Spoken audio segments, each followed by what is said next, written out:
Bonjour et bonsoir à tous et à toutes et bienvenue pour le premier épisode de Dirty Rap. Je m'appelle Anan, je suis avec mon camarade Logan, comment ça va? Très bien et toi? Pour présenter assez rapidement l'émission, comment tu peux nous en parler? Comment tu peux présenter toi? Dirty Rap, c'est un podcast sur le rap américain. On va parler principalement d'artistes qui nous passionnent, qu'on a beaucoup écoutés, voilà, qu'on trouve particulièrement intéressants pour leur sujet, leur musique. Exactement. Voilà, comme tu le dis, c'est une émission qui va principalement parler de rap américain. Après, on se ferme pas des portes, on va aussi parler de rap français. On aime beaucoup ça aussi, mais je sais que Logan est plus porté rap américain et moi aussi j'adore ça. J'en ai plus écouté en tout cas, après j'aime aussi le rap français, mais j'ai plus écouté de rap américain. Ouais, voilà. Donc on va énormément parler de ça, on a énormément d'idées de concepts qu'on a envie de faire, on a énormément d'émissions qu'on a envie de faire. Et sans perdre plus de temps, voilà, comme on le dit, on est des bousiers de rap. Et aujourd'hui, le rappeur dont on va en parler, on l'a saigné, on l'a énormément écouté, on a écouté tous ses albums. Sans plus tarder, comment tu introduis le personnage? Pusha T. Pusha T, King Push, le grand rappeur de Virginia Beach, finalement, presque le seul. Avec son frère Nomalis. Avec son frère Nomalis. Un des rappeurs avec les flows les plus froids, les plus vicieux. Le Cold MC de toute la planète. Par excellence, on peut le dire. Excellent, c'est ça. Un des meilleurs rappeurs à avoir raconté le deal de cocaïne. Le deal de cocaïne. Très clairement. Il faut le dire, voilà. Pusha T, c'est pas un rappeur qui... C'est pas un rappeur qui parle que de... il faut le dire très clairement, il parle que de coke. C'est quelqu'un qui parle que du vice. Mais à travers la cocaïne... À travers la cocaïne, il parle d'énormément de choses. Touche beaucoup de sujets. Exactement. C'est ça qui est hyper intéressant en fait. Exactement. En fait, c'est pour ça qu'on a choisi de parler de Pusha T finalement en première émission, parce que c'est un rappeur, bien sûr qu'on a énormément écouté, mais c'est un rappeur qui finalement, à travers la cocaïne, a traversé énormément d'âges. Il a raconté énormément de choses, et c'est un rappeur avec lequel on peut dire énormément de choses finalement. Et l'une des premières choses qui saute aux yeux quand on s'intéresse finalement à la carrière de Pusha T, parce qu'il faut le dire très clairement, on va approfondir aujourd'hui la carrière solo de Pusha T, mais il y a des choses avant 2010, parce que finalement on peut situer son début de carrière solo. Son début de carrière solo, c'est 2010, clairement. Mais c'est pas quelqu'un qui arrive nulle part. Comme tu l'as dit, t'as parlé de son frère là, Nomalis. Nomalis, oui. Voilà, les deux formaient le groupe, le duo légendaire, on peut le dire légendaire dans les années 2000, qui s'appelait Clips. Est-ce que tu peux nous parler un peu de Clips assez rapidement finalement? Clips, c'est 3 albums, tous les 3 produits par les Neptunes, sauf le dernier où il y a 2-3 morceaux qui sont produits par Diddy. Voilà, les Neptunes, pour rappeler, c'est Pharrell et c'est Pharrell Williams et Chad Hugo, voilà. Ouais, donc eux aussi viennent de Virginia Beach. Exactement. Et donc voilà, c'est ça qui est déjà intéressant avec Clips et Pusha T, c'est que c'est des rappeurs qui viennent de Virginia Beach. Et Virginia Beach, c'est une région assez spéciale en fait aux États-Unis, parce que c'est sur la East Coast, il y a la plage quoi, comme le nom l'indique. Mais c'est en dessous de New York, et New York, voilà, ils les considéraient pas trop en tout cas au début. C'était un peu des ploucs pour eux, clairement. New York, ils sont connus pour être comme ça. Après. Ouais, voilà, New York, ils sont très racistes. Et d'un côté, ils sont pas assez au sud pour faire partie du Dirty South. Exactement.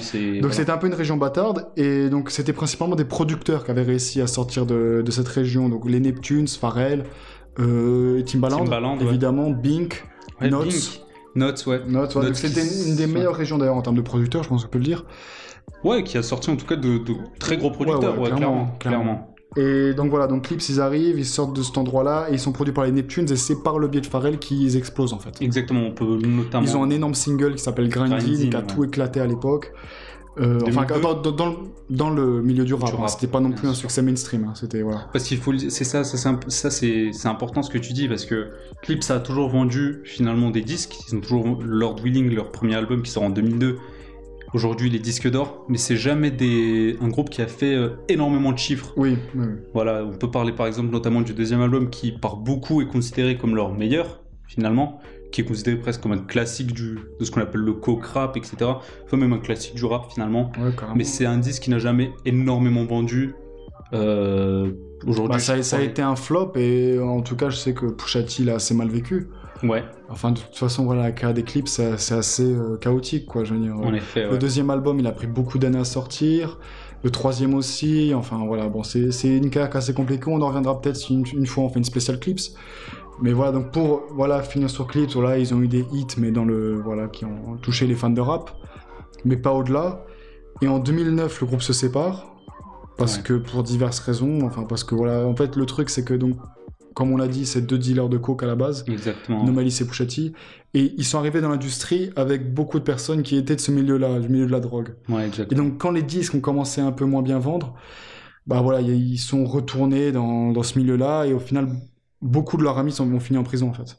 Ouais, et ça a touché tout le monde autour d'Eclipse et principalement, Nomalis a été beaucoup touché par ça et ça l'a fait, voilà, ça lui a donné envie de quitter l'industrie musicale, ça l'a dégoûté en fait. C'est ce que dit Pusha T en tout cas dans plusieurs interviews, c'est que c'est surtout son frère, ça a touché son frère énormément et on peut le comprendre et surtout aussi que voilà, Nomalis après devient chrétien. Ouais, il était déjà, mais il se consacre totalement à la religion. Voilà. Il a écrit un livre aussi. Enfin voilà. Exactement. Il est rentré dans complètement dans la chrétienté. Et même il a sorti des albums solo de Nomalis. Bah ça, c'est important parce que c'est du rap chrétien. Exactement, parce que finalement les deux, on peut le dire finalement le clip se sépare, mais c'est pas le groupe qui se termine de manière définitive. Finalement les deux ont choisi finalement de se porter sur leur carrière solo. Nomalis sort 2 albums et Pusha T le dit en interview à cette époque-là. Ce qu'ils ont voulu faire, c'est juste continuer les deux des carrières solo. Pusha T le dit en interview. Il a toujours pensé qu'il allait sortir un album solo. Voilà, il voulait continuer sa carrière solo. Mais aujourd'hui encore, on attend un album d'Eclipse qui était prévu pour 2012. Ils auraient dû en sortir un, mais finalement, c'est jamais sorti. C'est jamais arrivé. Donc voilà, l'Eclipse se sépare. C'est Malice qui a dit à Pusha maintenant, tu peux te lancer en solo. Moi, je pars dans autre chose. Et voilà, donc c'est un groupe très important des années 2000. Ouais, qui a marqué une époque. Qui a clairement marqué une époque. Puis en vrai, c'est surtout intéressant parce qu'ils ont été produits par les Neptunes. Ouais, ils avaient une identité en fait qui était très différente dans le rap. Parce que les Neptunes, ils avaient ce truc un peu des geeks en fait. Bah, Nerdy, c'est un peu ça. Ils avaient un groupe qui s'appelait Nerd, voilà, ça veut tout dire. Donc, et par exemple, voilà, je veux dire, ils avaient ce truc aussi à Virginia Beach, ils s'habillent pas exactement pareil que dans le reste des États-Unis. Ouais, carrément. Toujours des styles un peu de hipster, assez spécial. C'est un peu ce que Pharrell a mis en avant. Voilà, un peu ce que Pharrell. Il s'appelait en Bape, Pusha T aussi, etc. Il y avait ce côté, on est des thugs, mais d'un côté, on s'habille mieux, tu vois. Enfin, il y avait un truc un peu, voilà. Il était vachement dans le fashion, quoi. Mais Pusha T est toujours vachement dans le fashion, hein. Il a même eu un contrat avec Adidas, enfin. Exactement. Puis on peut le dire, Pusha T a quoi, 45 ans aujourd'hui, il a quel âge? Il a plus de 43, on dirait, il en a 25 encore aujourd'hui. Parce qu'il utilise une crème de peau. Il le dit. Très spécial. On vous renvoie à des interviews de Pusha T. Mais non, c'est intéressant ce que tu dis parce que ça, c'est quelque chose finalement qui va les suivre un peu plus tard. La carrière fashion, on en reparlera finalement là. Ouais, voilà, ça a toujours été très important. C'est ça. Même dans les clips, la façon de s'habiller, c'est toujours. Il s'habille très bien, Pusha T, quoi. Toujours très sophistiqué, très spécial. Exactement. Et finalement, après, en 2009, voilà, le groupe se sépare, etc. Et on peut le dire, en fait, très clairement, la carrière solo de Pusha T, elle commence grâce à Kanye West, en fait. Grâce à Kanye West, c'est ça. En fait, ce qui se passe, c'est que Kanye West ou quelqu'un de son label, je sais pas exactement... Mais en fait, ce qui était dit, c'est que Kanye West... en tout cas, quelqu'un a entendu son couplet sur Freedom, le premier morceau de Till the Casket Drop, sur le 3e album. Et donc, ce qui se passe, c'est que là, Pusha T reçoit un appel, on lui dit « Viens à Hawaï ». Kanye Ce que c'est dit, c'est Rick Ross qui l'a appelé. C'est Rick Ross qui l'a appelé, ok, c'est intéressant. De ce que j'ai le début de la fameuse relation Rick Ross. Exactement, ouais. Ils ont fait beaucoup de feats ensemble, et donc voilà. Et donc là, Pusha T va à Hawaï. Bah parce qu'il faut le dire, en 2010, pourquoi il va à Hawaï ? C'est que Kanye enregistre un album sur très très important finalement des années 2000. Tout à fait, un des albums les plus importants de la décennie. Hein, clairement, peut-être même du rap en réalité, ça se discute, mais c'est My Beautiful Dark Twisted Fantasy. Et c'est un album très choral. Voilà, beaucoup de monde dessus, il y a Jay-Z, il y a Sai de Prince, il y a RZA, il y a plein de gens connus. Enfin, il y a Bon Iver, même Nicki Minaj, Elton John. On l'entend pas, mais il est là, je sais pas pourquoi. Mais il y a tout qui a été dit finalement sur cet album. Voilà, c'est un album très connu dans le rap américain. C'est important. C'est aussi la période des Good Fridays. Voilà, exactement. En même temps que l'album en fait. En même temps, parce que c'est pour promouvoir l'album, mais je pense que c'est plus important déjà de te parler de My Beautiful Dark Twisted Fantasy. Ça va ensemble en fait. Ça va ensemble, je suis complètement d'accord. Mais c'est là que Pusha T vraiment se révèle en tant qu'artiste solo parce que il a 2 couplets sur l'album, dont notamment un sur le morceau Runaway qui était le 2e single il me semble de l'album. Ouais, il me semble que Runaway c'est un des premiers singles, je sais pas. Et morceau magnifique. Morceau légendaire. Ouais, presque légendaire aujourd'hui. C'est le morceau central du projet en tout cas, et d'ailleurs c'est quand même très étrange que Pusha T ait un couplet là-dessus. C'est assez étrange parce que Pusha T le dit en plusieurs interviews, c'est qu'il est arrivé là-bas, il a enregistré 7 couplets sur 7 morceaux de l'album, et finalement c'est son couplet sur Runaway et son couplet sur l'autre morceau où qui est So Appealed, où il y a Jay-Z, Saya de Prince, Reza, tout ça. Donc c'est quand même intéressant de se dire que Kanye peut-être a flashé sur la manière de rapper de Pusha T, parce que... Complètement, il a complètement flashé dessus. C'est ça. Et ils passaient tout leur temps ensemble quand ils étaient à Hawaï. C'est-à-dire le matin ils allaient jouer au basket, ensuite ils prenaient le petit déjeuner ensemble. Et Pusha T quand il raconte ça, il dit au début il faisait ça, il jouait au basket, il mangeait avec eux, mais au bout d'un moment il s'est mis à plus jouer au basket, à plus prendre le petit déj avec eux, et il faisait que rapper. Exactement. Et il lui a donné un très grand nombre de couplets. Et voilà, il est présent sur... faut préciser que pour l'album de Kanye, avant sa sortie, il a organisé ce qu'on appelle les Good Fridays. Il sortait un morceau tous les vendredis en promotion de l'album. Ouais, exactement. Il a sorti 10 morceaux, si je me trompe pas. Oui. Et Pusha T est sur 5 morceaux. Ouais. Donc voilà, donc il y avait par exemple Take One for the Team, moi particulièrement j'aime. Ouais. Looking for Trouble, enfin voilà, il y avait des morceaux. Christmas in Harlem aussi, qui était important. Super morceau, ouais. Parce que d'ailleurs, tous les morceaux de Good Friday, ils sont sortis en gratuit. C'est ça. Et il me semble que Christmas in Harlem, c'était le seul morceau qu'il a sorti sur iTunes après. Ok. Donc, je savais pas, ouais. C'était une période très importante pour la fondation du label de Kanye West, un Good Music. Voilà, exactement, ça c'est important parce que vraiment sur tout l'album My Beautiful Dark Twisted Fantasy, c'est vraiment tous les gens du label. Il présente son label en fait. Et Good Friday, c'est pareil, il y a que des morceaux où ils sont 50 dessus, ils arrivent, ils rappent. Il y a Common sur un morceau, il y a Mos Def sur d'autres. Ouais, c'est ça, c'est le bordel. Il y a tout le monde, c'est le bordel. C'est un peu le bordel. C'est la fête foraine. Mais c'est vraiment, voilà, faut le dire, My Beautiful Dark Twisted Fantasy, c'est un album hyper choral, voilà, c'est peut-être la pièce maîtresse presque de la carrière de Kanye West. Pour moi, non. Pour moi, c'est le premier, mais je sais que peut-être pour toi, c'est le meilleur de sa carrière. C'est un des meilleurs, c'est compliqué. Voilà. Non, voilà. Si on commence à parler de Kanye, on n'a pas fini. Ouais, je suis d'accord. Mais en tout cas, ce qui est important, c'est que voilà, Pusha T est très présent sur l'album. Et il faut le dire, ça aussi, il y a même la rumeur comme quoi ça serait Pusha T qui a écrit le couplet de Rick Ross sur Devil in a New Dress. Enfin, en tout cas, pas qu'il l'aurait écrit, mais qu'il l'aurait même posé. Et que Kanye, parce qu'il était déjà sur le morceau d'avant ou après, il était sur Runaway et So Appealed, qui sont finalement les morceaux qui sont avant et après Devil in a New Dress. Et de ce que Kanye dit en interview, en tout cas, il l'a dit une fois de manière, on connaît Kanye et son caractère, mais il l'a dit de manière assez directe, sans vraiment y réfléchir, que ça serait Pusha T qui avait posé en premier sur le morceau. Et qu'il a dit, j'ai pas envie que ça soit Pusha T encore sur le morceau, vas-y, Rick Ross vient. Rick Ross a sorti un magnique couplet, enfin l'interprétation est super. En tout cas, si c'est pas lui qui l'a écrit, l'interprétation est super. Morceau magnifique. D'ailleurs, Kanye voulait pas clipper le morceau et Rick Ross a fait son clip tout seul, voilà. C'est assez magnifique. Faudra faire une spéciale Rick Ross, il y a trop de choses à dire sur cette légende. Bref, et pour revenir encore au morceau de Pusha, voilà quoi, c'est 2 super couplets qui sortent, et Runaway, voilà, je veux dire, c'est un morceau qui parle de je sais pas, d'être un loser, quoi, je veux dire. Le morceau, pas vraiment, mais en tout cas, d'amour, etc. Un touchback, quoi, je sais pas comment le traduire exactement, quoi. Voilà. Ouais, c'est ça. Un goujat, on va dire, voilà. Et c'est hyper bizarre parce que Kanye il a une interprétation très fragile de la chose, voilà, parce que même il chante sur le morceau, chantonne, voilà, et tout d'un coup t'as ce mec qui arrive avec un flow de tueur. C'est vraiment fantôme, hein. Apparition fantôme, il arrive, il part, il casse le morceau. Moi, tu sais, ça m'a fait penser à quoi? Ça m'a fait penser, c'est vraiment comparaison peut-être qui va peut-être trop loin, mais moi ça m'a fait penser sur Method Man, sur le premier album de Jay-Z. Sur Shadowboxing, où il arrive en fantôme, tu vas loin, le morceau. Tu vas loin.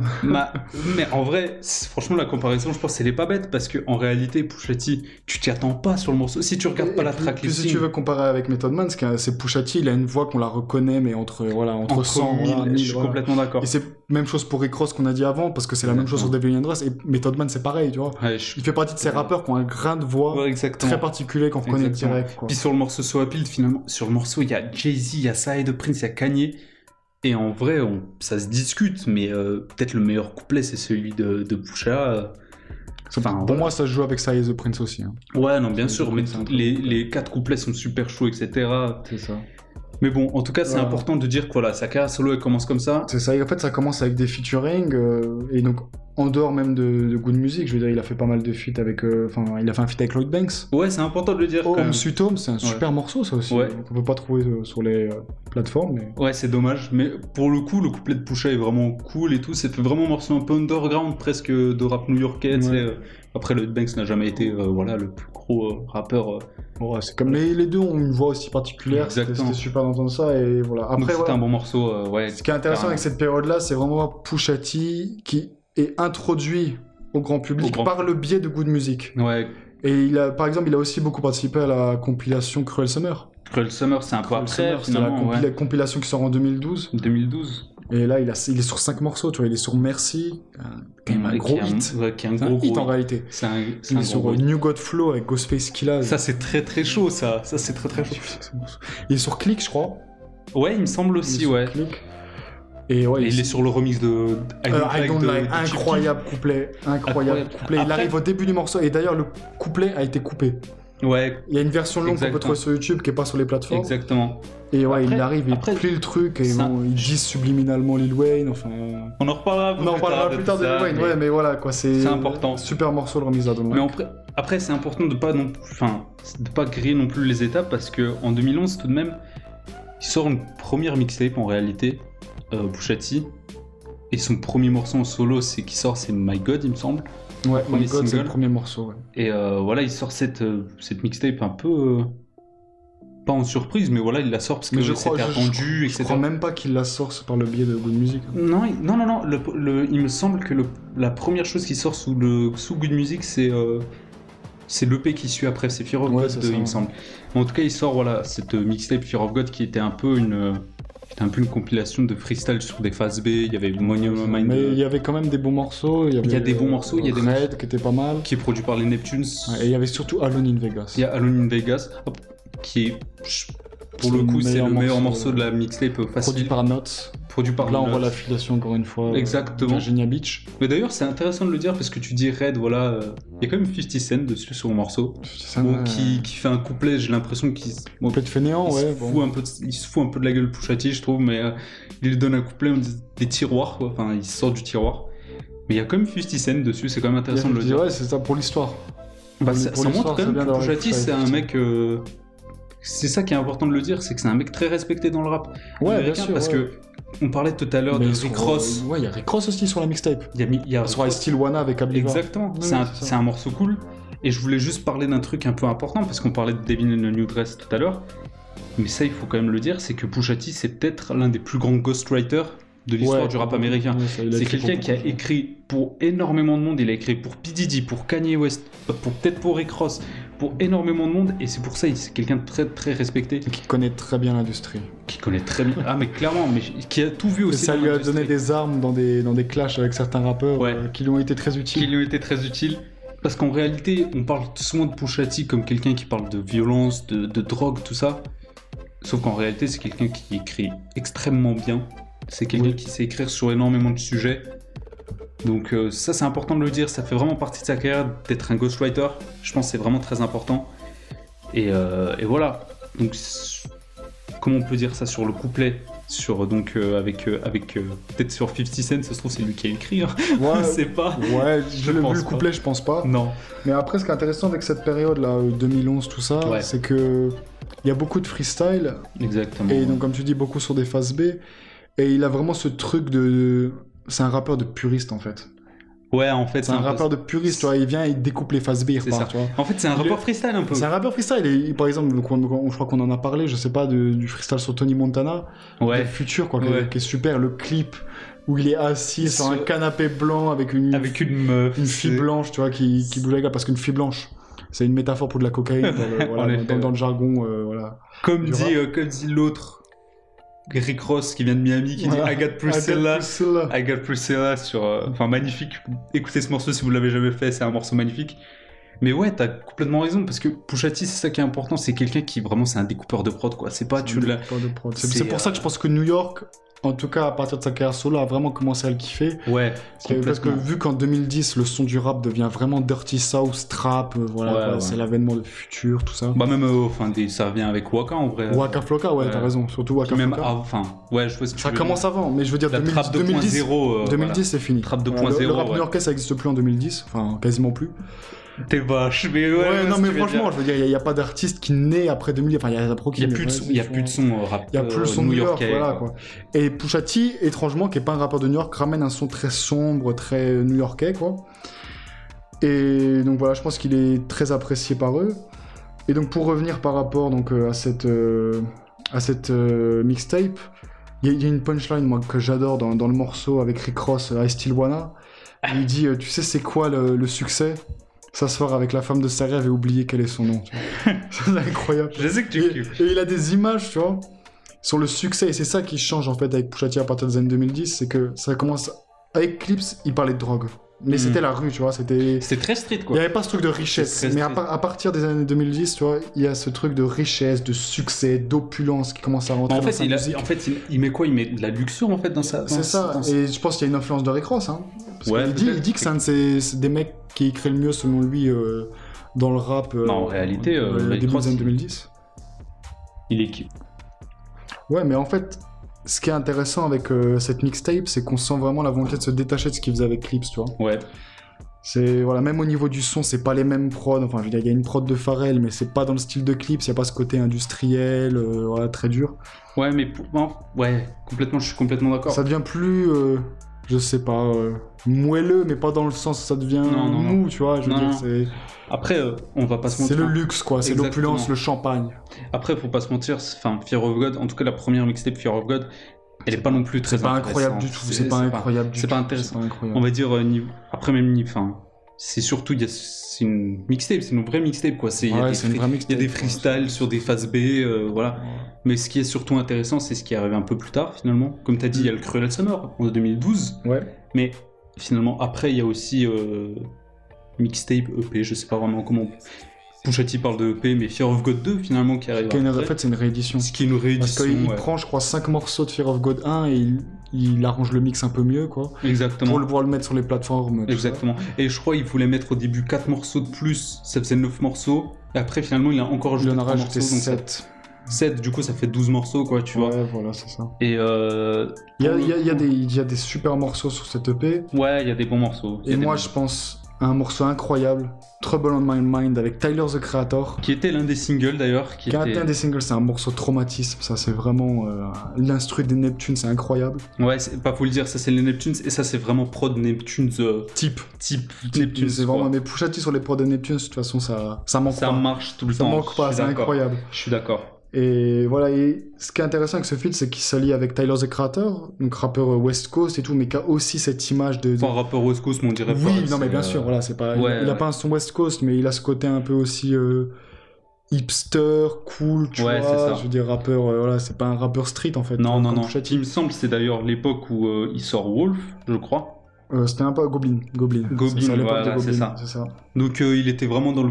En vrai, il ressemblait un peu... Il était vraiment dans le côté noir. Ouais, c'était sa période sombre. C'était le bon moment. C'était exactement le bon moment, je pense, pour faire le feat. C'était pas l'époque qu'on peut retrouver aujourd'hui chez... Non, ça n'a rien à voir avec ce qu'il fait maintenant. Mais l'affiliation, en fait, comme ça, sur le papier, Tyler, The Creator et Pusha T, on peut pas forcément se dire, ouais, bon... Ouais, c'est... Mais en réalité, ça a du sens, tu vois, je veux dire, avec ce complètement. Truc. L'affiliation avec les Neptunes, en fait, c'est ça qui a du sens, tu vois. Ouais. Et voilà, Pusha T, deuxième couplet de Pusha T qui est absolument incroyable, et il a cette line où il dit « Who else could put the hipsters with felons and thugs ?» Bon, je parle très mal anglais, hein. Mais qui peut mettre les hipsters avec les thugs et les criminels, quoi. Ouais. Et bah c'est vrai, c'est ça a toujours été le truc de Pusha T, tu vois, je veux dire, il a un public qui touche partout, tu vois, je veux dire, il a parlé à des mecs qui dealent de la coke, à des geeks, des mecs, ouais, c'est ça. Puis même à des gars qui sont dans le luxe, etc. Ouais, voilà, c'est ça. Puis, un public très large. Puis, tu vois, c'est quand même intéressant. En regardant la tracklist, tu vois, il y a quand même Jeezy sur un morceau, sur l'autre single de l'album, enfin de l'EP, qui est Amen. Il y a French Montana qui est sur 2 morceaux. Il y a Juicy J et Meek Mill sur Bodywork. Bon, ça reste vraiment mixtape, quoi. Ça reste réédition de mixtape. Si vous devez écouter en tout cas un projet entre Fear of God 1 ou Fear of God 2, clairement Fear of God 2. Clairement. Voilà. Bon, en fait, de toute façon, la première mixtape n'est pas sur les plateformes. Non, même pas sur les plateformes. Donc, il n'y a même pas le choix. Et il me semble qu'elle était sortie à l'époque. C'était vraiment l'époque des mixtapes parce que je crois qu'elle était sortie sur les sites comme Live Mixtape ou DatPiff, etc. Ouais, DatPiff, ouais. C'était vraiment l'époque mixtape, quoi. Donc, c'est une époque un peu la fin. Enfin, la fin. Non, ça existe encore maintenant, mais je veux dire, c'est différent maintenant les mixtapes. Il n'y a plus tellement de différence. Oui, quoi. parce qu'avec le streaming, c'est différent, mais ouais. Puis en vrai, c'est intéressant en fait de parler de cette période, je trouve, de la carrière de solo de Pusha T, parce que c'est peut-être en fait le moment où Pusha T sort le plus de morceaux en fait. Tu vois, entre 2010 et 2000. Parce que je trouve que c'est la période où il se cherche en fait. Il n'a pas encore trouvé son son en solo, je veux dire, il essaye de faire des trucs de luxe, en même temps il essaie de faire des morceaux épiques, des morceaux de trap. Ouais, il y a des morceaux pour le coup qui sont franchement assez ratés sur le... Bizarre, ouais, mais je pense, franchement, moi je sais que toi t'aimes bien, mais Everything That Glitters avec... Mais ça c'est un morceau spécial avec Fresh Montana, ça il faut en parler. Parce qu'il y a un morceau avec Fresh Montana sur cet album, mais il y a un morceau sur la mixtape d'après, Wrath of Kane. Ouais. Bon, ouais, non, mais après je te comprends pourquoi t'aimes pas le morceau, je veux dire, Fresh Montana il sait pas chanter, quoi. Enfin, voilà. Ouais, parce qu'il fait le refrain, mais c'est ridicule. Après, non mais... Fresh Montana est ridicule, mais le truc c'est qu'il a une articulation, on comprend... Il marmonne, on dirait il est bourré quand il parle, on dirait il est ivre-mort, quoi. Et ça rentre dans ce truc d'opulence, et c'est pour ça que je trouve que ça apporte presque un truc au morceau, tu vois. Après, bon, oui, c'est pas incroyable. Il y a le morceau My God aussi. Enfin, qui était, on en a parlé, c'est le premier morceau. Ouais, moi, je le trouve vraiment bien. Je le trouve bien produit par Hit Boy, ouais, c'est cool. D'ailleurs, il est produit par Hit Boy, c'est intéressant, tu vois. Hit Boy, je crois qu'il va prod sur l'album d'après, je sais pas. Il me semble. Non, il prod King Push après. Bref, on en reparlera après. On en reparlera un peu plus tard. Mais... My God qui arrive avec un clip où il est en voiture, il arrive. Exactement. Une décapotable. Ouais, exactement. Chose qu'il refera après, des années plus tard. Des années plus tard, ouais. Puis, ça reste quand même un projet qu'il faut écouter, je pense, dans la carrière de Pusha T. C'est pas le premier qu'il faut écouter. Non. C'est pas le premier qu'il faut écouter, mais c'est intéressant. Puis il faut se dire quand même, à l'époque, quand Fear of God 1 sort, du coup, pour le coup, c'est vraiment, ou même le 2 en fait, c'est vraiment l'époque, c'est vraiment le début de la carrière solo de Pusha T, donc finalement, il y a quelques morceaux qui ressortent, mais je pense que t'écoutes pas le projet en entier finalement. Non. Mais c'est une époque de freestyle, tu vois, c'est l'époque où il fait les freestyles chez Hot 97. Exact. Il fait un freestyle incroyable sur l'instru de Keep It Toro de Prodigy. Ouais, c'est vrai ça. Et il est en freestyle. Exactement. Je crois que c'est avant la sortie de son premier album qu'il fait ça, c'est super. Donc voilà, je crois que bon, il n'y a pas mille choses à dire non plus sur ce projet. Il n'y a pas mille choses à dire, mais il y a tout de même, franchement, Trouble on My Mind, tu as bien parlé. C'est un morceau vraiment... Ça, c'est un morceau important. C'est un morceau important de sa carrière. Et puis, si vous voulez aussi, parce qu'aujourd'hui, on parle de Tyler Creator sur Igor, etc., qui est un excellent album, je dis pas, mais c'est vraiment l'époque de Tyler, voilà. Ouais, il y a un clip où il se balade dans la rue avec des cagoules, enfin... Exactement, où il balance des œufs sur les gens. Je sais même plus, mais c'est n'importe quoi. Et justement, là aussi, dans le côté fou, psychopathe de Pusha T, et ça aussi, c'est un truc qui arrive plus dans sa carrière solo qu'avec les clips, le côté psychopathe de Pusha T. Ouais, un petit peu, et Tyler le rejoint très bien à cette période, au bon moment, tu vois. Lui aussi, il est dans cette délire de c'est ça. De malade mental. Puis il déroule, parce que la prod, c'est vraiment Neptunes.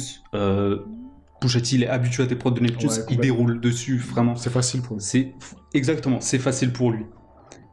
Donc après, après Fear of God 2, qu'est-ce que tu peux nous dire? Qu'est-ce qui se passe finalement? Il se passe une année, 2012, donc il y a Cruel Summer qui sort, et ouais, bon, j'en ai déjà un peu parlé, 5 morceaux, des gros hits. Exact. Merci, Click, New God Flow. Ouais. Donc c'est pareil, c'est good music, c'est les post cuts, ils sont 40 à rapper sur le truc et tout. Et Pusha T se démarque à chaque fois quand même, enfin... Il a toujours des bons couplets. Il a toujours des bons couplets, quoi. Sur Merci, ça se joue entre lui et 2 Chainz, en vrai, tu vois. En réalité, ouais. Après, les deux sont très bons, mais c'est... Et l'année d'après, il annonce son album solo, My Name Is My Name, qui va sortir, il prévu à la base pour fin 2012, il le repousse sans cesse. Il envoie un premier single. Et le single, c'est Pain avec Future. Avec Future, ouais. Et là, c'est un morceau qui est important quand même pour sa carrière, parce que Pusha T, comme on a dit, c'est un rappeur qui est apprécié par les New-Yorkais, qui est un pur rappeur, tu vois, un truc de puriste. Et là, qui se met avec un mec comme Future, tu vois, qui fait du mumble rap, entre guillemets, qui est un peu à l'origine du mumble rap. C'est à l'époque où il fait Tony Montana, tu vois. Ouais, Tony Montana, c'est avant, mais bien sûr, je vois ce que tu veux dire. C'est l'époque, c'est après Pluto, c'est finalement le moment. C'est dans ces eaux-là, c'est quand il pète, c'est quand Future pète, et donc voilà. il s'amène avec ce mec-là, et donc les fans de Pusha T, enfin voilà quoi, je veux dire, il y a une partie de son public qui se sent un peu, voilà, bizarre par rapport à ce feat. Moi je trouve que le morceau tue. Ouais, moi aussi. C'est produit par Kanye, il y a une prod incroyable avec des coups de feu à la place des drums, ou je sais pas, exact. c'est n'importe quoi, donc voilà. C'est un morceau, puis pour le coup, Future est vraiment bien dedans. Je trouve que... Future fait le refrain. Ouais, Future fait le refrain. Bah, c'est vraiment l'époque. C'est sa place, c'est l'époque où il fait tous les refrains pour tout le monde, quoi. Voilà. C'est le Nate Dogg du Sud. C'est exactement ça. C'est ça. Puis en vrai, c'est important de le dire, tu vois, Pusha T, c'est un mec, on peut dire, qui parle de coke, etc., on peut dire ce qu'on veut, on peut parler des T.I., des Jeezy, etc., mais c'est un mec vraiment presque trap musique en fait. Et Future, il est vraiment dans la trap, etc. Pusha T pose sur des instrus trap parfois, tu vois, je veux dire. Parfois ça arrive, ouais. Il a fait des feats avec Designer. Ouais, exactement. Ça, donc finalement, je pense que c'est pas non plus totalement. C'est pas... Et puis, comme dit, Pusha T, les gens s'imaginent parce qu'il fait du rap de lyriciste qu'il écoute pas des trucs du Sud ou voilà quoi. Bah non, aujourd'hui, ses rappeurs préférés, c'est Gunna et Lil Baby, tu vois. Ouais, ça oui, aujourd'hui, ses rappeurs préférés, c'est Gunna et Lil Baby. Et à l'époque, 2013, il disait que sa scène préférée, c'était celle de Chicago. Ouais, voilà. Chief Keef, donc l'énergie, le côté authentique en fait, c'est ça qu'il recherche, je pense, Pusha T quand il fait des feats. C'est ce côté authentique, quoi. Donc voilà, donc il y a ce morceau qui sort, voilà, l'album est repoussé, et il sort une mixtape. Ouais. Encore.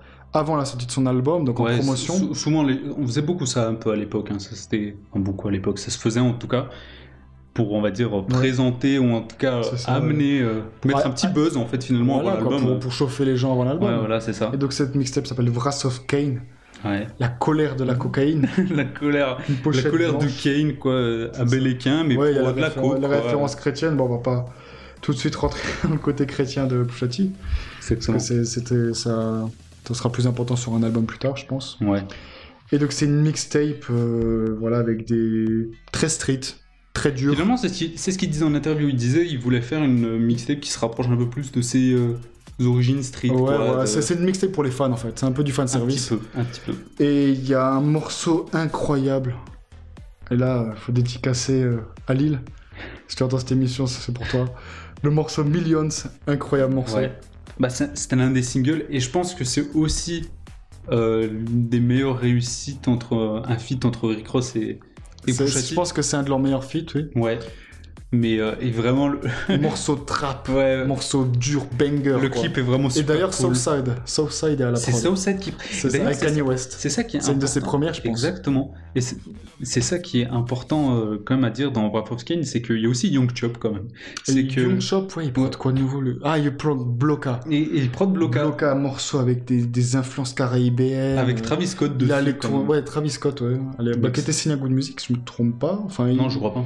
Il traînait dans les eaux en tout cas, parce que je l'avais déjà entendu, je crois sur Cruel Summer, il a un couplet. Ouais, exact. Mais en tout cas, c'est pour dire. Ouais, mais on va dire qu'il se rapproche, on va dire, des gros producteurs de l'époque, tu vois. Il manquait peut-être des Lex Luger, etc. Ouais. En fait, il veut tout le temps rester dans le. Il veut rester jeune, entre guillemets. Dans le jeune, en fait. Voilà, quoi, il veut rester actuel, il veut que sa carrière survive, en fait. Ouais, exactement. Et mais après, il sort des Bloka, moi je trouve que c'est un super morceau. Je suis moins fan de Bloka, mais par contre, Millions, moi j'adore. Millions, c'est cool. Ouais. Millions, j'adore. C'est un de mes morceaux préférés, je pense. Après, Wrath of Kane, on va pas se mentir. C'est un peu comme Fear of God 2, quoi. C'est cool. Ouais, c'est cool, mais c'est cool, mais il a pas encore trouvé son son. Exactement. Ça reste encore. Il cherche encore. Il fait des trucs d'actualité, mais voilà. Puis Millions, c'est un gros morceau, mais en réalité, enfin, c'est un hit, mais en réalité. Aujourd'hui, tu le retiens plus vraiment en vrai. Les fans de Pusha T l'écoutent, mais sinon. Bien sûr, mais le morceau aujourd'hui. Marqué, Alors qu'à l'époque, il a bien marché, tu vois, mais bon. Ouais, donc c'est. Il y a aussi un morceau qui s'appelle Take My Life, et il a une. Ah oui, exact, qui est plutôt pas mal en plus. Il est plutôt pas mal, ouais, je sais plus, il y avait quelqu'un en featuring dessus, Kevin Gates peut-être, je sais pas. Ah, je sais plus, je m'en rappelle. Et il a une phrase dedans où il dit. Qu'il était moins apprécié quand il faisait partie d'un duo, qu'il faisait partie d'une paire. Ouais. Et c'est vrai qu'au final, même à cette période-là, je pense que Pusha T a plus de succès que sur la fin des clips, en tout cas. Bien sûr, mais clairement. Mais ça, faut le dire quand même, parce que je pense qu'en vrai, être avec Kanye West, ça l'a mis en avant. Complètement, mais Kanye West... Kanye, à l'époque, c'était vraiment... C'était la plus grosse star de rap. Presque, exactement. À l'époque, il faisait avec... le clash entre guillemets contre 50 Cent avec Graduation. Il a explosé 50 Cent, tu vois, donc c'est important de le dire. Kanye a vraiment mis en avant Pusha T, et je crois que c'est à l'époque de la listening party de de My Name Is My Name, où t'as Kanye West, il pète un câble sur Pusha T, où il dit Everything is Pusha T, etc. Donc il le met vraiment en avant. Ouais, c'est ça, au niveau de la communication, vraiment. Ils l'ont mis dans une bonne position pour qu'il puisse... Exactement. Et on en reparlera finalement un peu plus tard, en 2015. Mais Pusha T, c'est quelqu'un qui est vraiment très important dans le goût de musique. C'est pas n'importe qui. En tout cas, qui va le devenir de plus en plus. Exactement. Qui est très ami avec Kanye West, quoi. Il est très ami avec Kanye West, ils s'entendent très bien, ils ont fait des super morceaux ensemble. Et Kanye, pour le coup, a beaucoup produit pour lui. Donc, ils s'entendent très bien. Qu'est-ce qu'on peut dire d'autre, tu vois? Il n'y a pas mille choses à dire, franchement, cette mixtape. Hein. Sur cette mixtape, il n'y a pas grand-chose à dire. C'est pas hyper intéressant, franchement. C'est pas très intéressant. C'est cool. Si vous aimez Pusha T, allez écouter, il y a des très bons morceaux. J'aime bien l'intro. L'intro est Vengeance. cool. Le dernier morceau, I Am Forgiven, je crois que c'est cool aussi. Je suis moins fan, personnellement. C'était bien mes souvenirs, mais voilà, il n'y a pas grand-chose à dire. Ça annonce l'album. En fait, c'est plus pour mettre une hype et un buzz autour de l'album, quoi. Parce qu'en réalité, on peut en parler tout de suite sur My Name Is My Name, mais c'est pas un album qui ressemble énormément à Wrap Up Kane, finalement. Parce que Wrap Up Kane, il est vraiment, on va dire, dans le banger, voilà, tu vois. Ouais, c'est ça, sale. Ouais, un peu sale, exactement. Un peu à la Millions, mais... Enfin bref, commençons par parler par My Name Is My Name. Parce que tu le disais tout à l'heure. Repoussé, exactement. Repoussé encore, parce qu'au début, comme tu dis, il devait sortir fin 2012, si ma mémoire est bonne. Après, ils l'ont mis pour juin 2013. Finalement, il sort en octobre, il me semble. Donc je pense qu'il a dû avoir des problèmes. Il a fait attendre les fans. Il l'a fait attendre. C'était un album qui était vraiment très attendu à l'époque. Hein. Et en même temps, premier album solo de Pusha T, donc tu t'attends forcément à quelque chose d'assez grand, en vrai, tu peux te le dire. Après, comme dit, il y a du temps, hein, entre le dernier album de Clips et le premier de Pusha T, il y a 4 ans. Il y a 4 ans, mais après il a sorti des mixtapes, voilà, il a beaucoup été présent. Il est resté présent. Parce qu'en réalité, ce qu'il a vraiment mis dedans, c'est, voilà, il a les feats sur Paul. Ouais, c'est ça. Sur Paul, lui, il le dit, hein, quand on lui demande à cette période-là, quel est ton couplet préféré, il dit c'est Sao Paul. Ouais, c'est ça. Si les gens n'avaient pas remarqué qui j'étais, là maintenant ils savent qui je suis. Ouais, c'est ça. Pour lui, c'est ça le changement. Exactement. Il a pas totalement tort en réalité, parce que on le verra plus tard au niveau commercial, mais ça va grimper. C'est ça. Donc voilà, on va parler du premier album. Ouais. My Name Is My Name. Bon, déjà, on va parler du titre. My Name Is My Name, c'est une référence à The Wire. Ouais, c'est important ça. C'est une référence, donc c'est le personnage de Marlo qui dit cette phrase quand il va en prison. Exactement. Il veut pas qu'on salisse son nom. C'est ça, mon nom est mon nom. Voilà, ça, il apprend que quelqu'un est en train de dire des trucs dans la rue, il dit non, My Name Is My Name. Ouais, c'est ça. Et voilà, donc ça représente bien l'état d'esprit de Pusha T, quoi. Puis vraiment The Wire, c'est... Voilà, c'est une série qu'il a dû adorer, enfin voilà. Ouais, c'est une référence ultime, quoi. Un petit référence ultime dans le rap, dans le rap, en effet, complètement, ouais. Et donc voilà, donc c'est ce truc de crédibilité, quoi. C'est ce qui te met toujours en avant dans ces textes. C'est moi, je l'ai vraiment vécu. Ouais, c'est ça. C'est un peu un relou là-dessus, tu vois. Je veux dire, il est tout le temps, voilà, non, pour l'avoir vécu, mais. Puis d'un côté, voilà, c'est le personnage, c'est ça. Je suis moi, je suis mon nom moi-même, je suis pas quelqu'un d'autre. Voilà, donc ça. Et d'un côté, jeu de mots aussi, enfin, entre guillemets, My Name Is My Name, son nom c'est Pusha T. Ouais. Qu'est-ce que ça veut dire Pusha T? Pusha T, ça vient de Push, Pusher, ouais, Pusher, de la coke, il y avait Ice-T qui avait un morceau à Pusher, tu vois. Etc. C'est voilà, je te pousse, tu vois, je suis ton dealer, je te pousse à acheter. Je te pousse la drogue, c'est quelqu'un qui transfère la drogue, etc. Exactement, voilà. Et donc ça va là, donc mon nom, ouais, bah je suis vraiment un pusher, tu vois. C'est moi, quoi.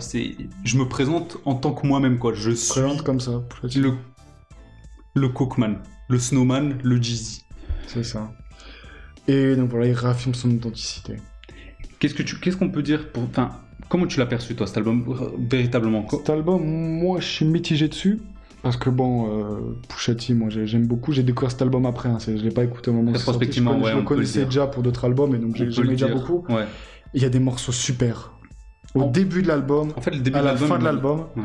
Et au milieu, il y a des trucs qui font un peu de tâches, des morceaux un peu... pop, tu vois, des trucs avec Kelly Rowland. Je pense que... En fait, des morceaux un peu à la Cruel Summer, tu vois. Je pense que Pusha T a essayé de faire beaucoup de choses, en fait, sur cet album. Ouais. Tu regardes... En réalité, quand tu regardes les singles de cet album, on a parlé de Pain tout à l'heure, mais les autres singles, c'est quoi? C'est Number on the Board, c'est Sweet Serenade avec Chris Brown et Nostalgia avec Kendrick Lamar. C'est 3 sons qui sont vraiment différents. 3 sons incroyables aussi. Après, qui sortirent un peu après, il y a le morceau avec Kelly Rowland qui sort aussi en single, il me semble. Voilà. Donc, il tente vraiment beaucoup de choses. Mais pour le coup, c'est comme tu dis, le début de l'album, il est franchement magnifique. Il est vraiment bien. Vraiment bien. L'intro, elle est superbe. Après, c'est quoi? Alors, il y a King Number on Push, the Board. Number on the Board, Sweet Et après, c'est Serenade. Sweet Serenade. Et la fin de l'album aussi est magnifique. Avec Nostalgia. Nostalgia, Pain. Pain. Et après, c'est Snitch. Et Snitch, c'est vraiment bien. Snitch, c'est vraiment bien. Et ce qui est réussi dans cet album, je trouve, ce qui est cohérent, en fait, avec le projet esthétique. En effet. Qui est présent dès la pochette, c'est l'esthétique minimaliste. Exactement. Et par exemple, la pochette, c'est un code barre, quoi. C'est un code barre, moi, c'est Kanye, hein. Je suis pas fan de cette pochette, mais c'est cohérent avec ce qu'il a voulu faire musicalement, parce qu'il y a un morceau comme Number on the Board, par exemple, mais c'est un beat qui est hyper minimaliste, quoi. Je sais pas. En fait, c'est ça qui est fou. Il y a 3 notes qui se répètent, tu vois, et c'est industriel, on comprend pas ce que c'est. Ouais, c'est... Pusha T déroule dessus, il te sort des références, et chaque ligne est liée, enfin c'est un... Mais c'est ça, en fait... Lyricalement, c'est un chef-d'œuvre ce morceau, Number on the Board. Ouais. Et c'est hyper étrange. Et Pusha T est connu pour être bon sur des instrus qui sont hyper bizarres, il a toujours fait des choix de prod bizarres. Et c'est ça qui est bien avec cet album, c'est qu'il revient un peu à ses choix de prod ambitieux, quoi. Il y avait un peu moins ça sur les mixtapes, et là il revient à des trucs peut-être un petit peu, je suis assez d'accord avec toi, mais sur l'album, en réalité, les vrais morceaux, ils déroulent complètement, c'est, comme tu dis, c'est où il y a des morceaux, où les prods sont très minimalistes. Les 2 meilleurs morceaux, en réalité, c'est Number on the Boards et c'est Nostalgia. Et les 2 sont produits par Kanye West, et c'est quelque chose vraiment presque industriel, parce qu'il faut le dire quand même, c'est l'année où sort Yeezus. Yeezus, il sort, il me semble, en mars. Ça sort peut-être même avant que My Name Is My Name. Hein. Ah, mais ça sort bien avant. My Name Is My Name, il sort en octobre. Et Yeezus, il me semble, il sort en mars. Mais Yeezus, ouais, c'est... Et tu sens... D'ailleurs, même la pochette, la pochette de Yeezus, c'est un CD, quoi. C'est ça. Et là c'est un code barre. Enfin, tu sens vraiment... Il est complètement lié à Kanye. De toute façon, à partir de sa carrière solo, c'est Kanye qui a les rênes un peu de la direction artistique. C'est aussi pour ça que beaucoup de gens aussi ont parfois critiqué Pusha T sur le fait que s'il n'y a pas Kanye West autour de Pusha T, c'est mauvais. Ouais, mais bon, d'un côté, il choisit bien ses prods. Hein. En réalité, ouais. Je te dis, il choisit... après, c'est pareil pour les clips. Après, voilà, il y a des morceaux que je suis beaucoup moins fan, tu vois. Il y a le morceau avec Hold On avec Rick Ross, qui pour le coup, Rick Ross fait un bon couplet dessus, un peu, mais parce que derrière, en fait, les ambiances que Kanye West fait... Le problème, c'est qu'il y a une voix d'autotune de Kanye derrière qui est dégueulasse. Qui est pas... Non, c'est nul, mais franchement, ouais, ça gâche le morceau, parce qu'il y a des bons couplets dessus. Ouais. Mais voilà. D'ailleurs, ça commence je sais plus, il me semble qu'il était pas sur les autres mixtapes, mais tu vois, ça commence, on va dire, son amitié avec The Dream, etc. Il est quand même sur un morceau, ouais, etc. Qui est un peu un morceau faible, je trouve. Mais les morceaux plus faibles, je trouve, c'est les morceaux où il n'y a pas Kanye qui prod et pas Pharrell. Mais en fait, c'est exactement. Et c'est en fait, la critique qu'on peut faire à Pusha T sur le fait que s'il n'y a pas Kanye, c'est en dents de scie. En réalité, c'est pas faux. Tu regardes les meilleurs morceaux, c'est... Mais c'est pas de sa faute. Enfin, après, c'est des choix de prod, mais je veux dire, le rap qu'il fait dessus, c'est cool, enfin... Mais bien évidemment. Parce que par exemple, le premier couplet de 30 Acros, il le fait en freestyle chez Funflex. Funflex, ouais. C'est ce que je l'ai dit avant, c'est sur Keep It Toro. Ouais. Et le couplet, il est incroyable, mais quand je l'écoute dans l'album, j'en ai rien à faire, tu vois. C'est ça. C'est cool, tu vois, je m'en fous. Il y a quand même King Push, qui est une prod pas évidente, et rappe super bien dessus. Rap futuriste, enfin c'est... Je sais pas, mais elle est bizarre. C'est bizarre cette prod. Et cette prod, il y a une petite histoire, c'est que à la base, Joaquin Phoenix, l'acteur, était crédité pour avoir fait la prod. Parce que Joaquin Phoenix est un peu dans la musique. Et bon, en fait, pas du tout. C'est le fils du batteur de Lars Ulrich de Metallica. Voilà. Ça, c'est fou, ça. Qui a donné la prod, tu vois, et Kanye a un peu rajouté des trucs dessus. Et bref, et c'est passé par Joaquin Phoenix, tu vois, qui leur a donné le truc. Et donc il a été crédité pendant un moment. Ça, c'est drôle quand même. Parce qu'on a cru vraiment que c'était lui. Ouais, c'est ça, mais non, c'était pas lui. Donc c'est assez drôle quand même. C'est quand même drôle de se dire que tu as une prod du fils de Lars Ulrich quand même. C'est ça. Bref. Et sur cet album, je trouve qu'il commence vraiment à trouver sa personnalité sur les morceaux, quoi. L'aspect diabolique, il est vraiment là, quoi. Puis en tout cas, même lyricalement, en tout cas, on l'a dit tout à l'heure, mais Pusha T, ça a toujours été très bon. Mais pour le coup, je trouve, entre les mixtapes et My Name Is My Name, je trouve qu'il y a quand même un level up qui est assez fou. Peut-être qu'il a gardé ses meilleurs couplets en fait pour l'album, c'est possible. C'est possible, ouais. Et moi, ce qui me plaît aussi, c'est toute la communication qu'il y a dessous, les clips qui sont aussi conçus dans ce truc minimaliste, où on voit à peine son visage, c'est juste lui face à un miroir dans le noir, avec des éclairages rouge-bleu. Et en fait, vu que Pusha T, c'est quelqu'un qui a un charisme, qui a une aura, qui est incroyable, tu vois. Il a une présence c'est un tueur en série, le mec, tu vois. Avec son visage, ses yeux, qui fait vraiment flipper, tu vois. Mais on en parlait tout à l'heure hors antenne. Les freestyles de Pusha T, regardez-le, c'est magnifique. Il s'envise la veine. Il y a la veine sur le cou, ses yeux s'illuminent. Ouais, c'est ça. Vraiment, c'est magnifique. Et ouais, je veux dire, des clips comme celui de Sweet Serenade où il est sur la plage, là, il y a des serpents. Mais moi, j'adore ce morceau et pourtant, je suis pas un fan de Chris Brown. Franchement. Mais le refrain qu'il fait, je l'adore et l'ambiance, la prod est superbe. Et voilà, et puis au niveau des textes, il a vraiment sa patte, quoi. Et je veux dire, il a toutes ses références aux années 70, quoi. Ouais. C'est pour ça qu'il a une fanbase, quoi, qui est vraiment forte, tu vois. Je veux dire, il parle à des gens d'une certaine époque, d'un certain milieu, et en même temps, il arrive à toucher tout le monde parce qu'il a des choix de prod qui sont spéciaux. Sweet Serenade, mais Sweet Serenade, c'est un morceau en vrai de 2013. C'est un morceau de club. C'est un morceau de club, en vrai. Morceau de club. Et moi, je me rappelle de cette époque. Moi, c'est un morceau qui a énormément tourné, Sweet Serenade. Vraiment énormément. Ça tourne. Donc, pour le coup, et c'est un album qui, pour le coup, a marché. Hein. Il me semble que quand il est sorti, je crois qu'il était numéro 4 au Billboard en Amérique. Il faisait 75 000 dans la semaine. Pour le dire quand même que par rapport au clip, c'est un succès. C'est un vrai succès commercial. Et il me semble qu'il est disque d'or aujourd'hui. C'est possible. Je suis pas totalement sûr, mais. Enfin, je veux dire, pour revenir sur les références des années 70, tu vois, je veux dire, il parle de Ric Flair par exemple. Il en parle toute sa carrière. Le catcher, tu vois, il lui a repris un adlib, tu vois. Ouais. Dans Trouble on My Mind, il parle de Rick James, tu vois, chanteur de funk, tu vois. Exactement. Et ouais, il a vraiment ce truc de puriste dans ses textes, tu vois. Et il a le côté un peu pur rappeur, tu vois, dernier rappeur un peu, tu vois, un peu le dernier vrai rappeur, tu vois. Il dit The best rapper living, I know was alive to me. Ouais, tu vois. Puis, genre pour lui, sa seule concurrence, c'est Tupac et Biggie, ils sont morts, tu vois. Bon, il se place haut, hein, mais voilà. Mais après, aussi, je pense que c'est important d'en parler parce que si on retrace un petit peu finalement la carrière de Pusha T, je pense qu'il y a un morceau qui est important. C'est Nostalgia avec Kendrick Lamar. Nostalgia, c'est très important. Parce que vraiment, ça c'est l'époque où d'ailleurs Kendrick Lamar sort l'année d'avant, pardon, il avait sorti Good Kid, Mad City, qui était presque un instant classique. Enfin, c'était un instant classique. Magnifique. Et même dans cette année-là, il est sur le feat Control de Big Sean, où c'est un couplet qui avait fait énormément parler. Il cloche tout le monde. Et sincèrement, franchement, j'adore Pusha T, mais il se outshine. Il se fait brûler son morceau. Le couplet de Kendrick Lamar est magnifique. Et d'ailleurs, je trouve que tu sens, quand tu écoutes beaucoup Kendrick Lamar, tu sens vraiment l'époque Good Kid, Mad City. À un moment, il change de voix, etc. Vraiment la Good Kid. Moi, c'est mon période préférée de Kendrick, personnellement.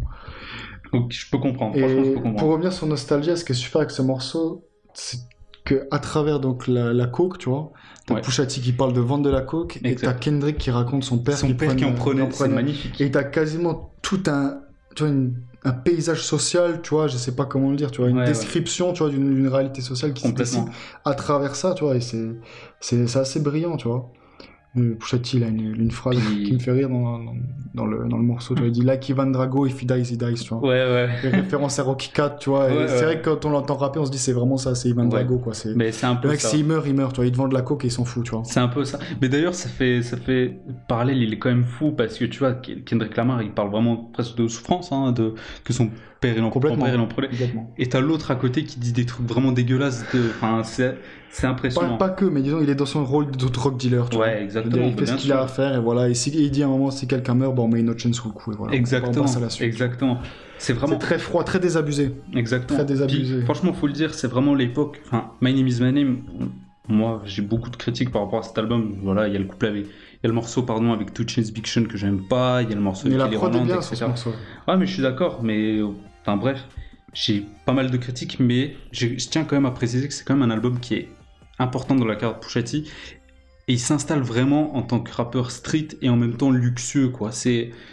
Franchement, le morceau avec Rick Ross, c'est franchement très très fort, quoi. C'est l'époque où Rick Ross, il est vraiment très très haut. Ouais, mais le morceau est pas ouf. Le morceau est pas ouf, mais je trouve ça rend encore Pusha T encore...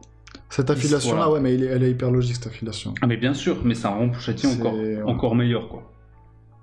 Voilà, donc je pense qu'on a un peu tout dit ce qu'on avait à dire. Enfin, il y a plein de choses à dire sur cet album, mais bon... Non, en réalité, faut avancer, je pense, au niveau du temps. On doit être déjà loin au niveau du temps. Et donc voilà, après, ce qui se passe, c'est qu'on rentre dans une période où Pusha T va teaser son prochain album, King Push. Ouais. Et il envoie ce morceau, Lunch Money. Il a toujours dit d'ailleurs que son album allait s'appeler King Push, l'intro de My Name is My Name. C'est ça, voilà, il a toujours teasé, voilà. Ouais, voilà. Et il envoie donc un premier single, Lunch Money. Exactement. Avec un clip qui est sympa. Et le morceau aussi, c'est un bon morceau, ouais. Une instru, mais apocalyptique. Ouais, c'est... Tu vois, je veux dire, c'est qui prod ça? Ça doit être Kanye, je pense. Je pense que c'est Kanye. Mais c'est marrant parce que Kanye donne des prods à Pusha, mais qui ressemblent pas à des prods de Kanye, on dirait plus des prods de Neptune. En effet, ouais, je suis complètement d'accord. Bah attends, je vais voir c'est qui prod et je te dis ça. Ouais, donc ça aussi, c'est un super morceau, et donc là, voilà, quoi, je veux dire, on se dit ça va être une tuerie, l'album. Mais l'album est repoussé, encore une fois, et ce qu'il décide de faire, c'est de sortir un prélude. C'est Kanye d'ailleurs. C'est Kanye qui prod, ok. Il sort un prélude et... Enfin, qui sort un prélude, en tout cas, c'est vraiment un deuxième album. C'est un deuxième album, un deuxième album officiel. King Push, Darkest Before Dawn, The Prélude, qui sera rallonge. Qui sort en 2015, 2 ans après. Fin 2015, ouais, c'est ça. Et il sort en même temps un court-métrage pour promouvoir l'album.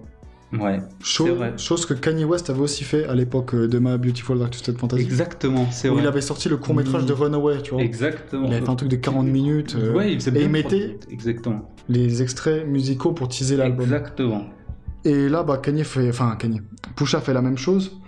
Et grâce, on va dire, à ce court-métrage qui est qui est sympa visuellement, mais qui est sympa visuellement. Sympa visuellement, bon après il y a une histoire qui passe vite fait. On comprend que l'album va parler d'un dilemme entre le bien et le mal. Enfin, il y a Pusha T qui joue dedans. En gros, c'est un dealer. Un drug dealer qui fait passer de la coke dans des statues de la Vierge. Ouais, enfin, il y a tout un délire satanique dans le. Presque satanique. Complètement, ouais, dans le film qui va se refléter dans la musique de l'album. Parce que vraiment, faut le dire, tous les visuels, même les clips... Tous les visuels contiennent des éléments religieux qui sont détournés, enfin, je veux dire... Ouais, c'est... c'est chaud. En vrai, c'est ça, je voulais en parler maintenant, finalement, parce que tu as parlé tout à l'heure... Il y a un rapport à Dieu qui est très compliqué. Il y a un rapport à Dieu qui est très compliqué, parce que tout à l'heure, au début, quand on parlait de la fin de carrière de Clip, etc., enfin, quand Clip s'arrête, finalement, on parlait que son grand frère, Nomalis, s'était tourné vers la religion, etc., et qui... Les 2 albums solo qu'il a sortis, c'est du rap chrétien en réalité. C'est ça. Et il faut se dire quand même, Pusha T, c'est que... C'est le diable. Mais c'est un peu le diable en réalité, parce que c'est quelqu'un qui a bâti sa carrière sur la violence, sur de la coke, sur le péché en fait. Et c'est ça qui est intéressant. Dans des interviews, Pusha T, par exemple, il a toujours détesté le fait qu'il y a eu de la coke dans les ghettos en fait. Tu vois, il en parle dans des interviews et tout. Pourtant, il le dit, je devais en vendre pour survivre, tu vois. Donc finalement, tu me diras, c'est un truc de rappeur de base, mais c'est un mec qui a bâti toute sa carrière de rap sur ça. Il a rappé que sur ça. C'est ça. Donc c'est important de le dire quand même sur King Push. Enfin, la vidéo qui sort, elle est...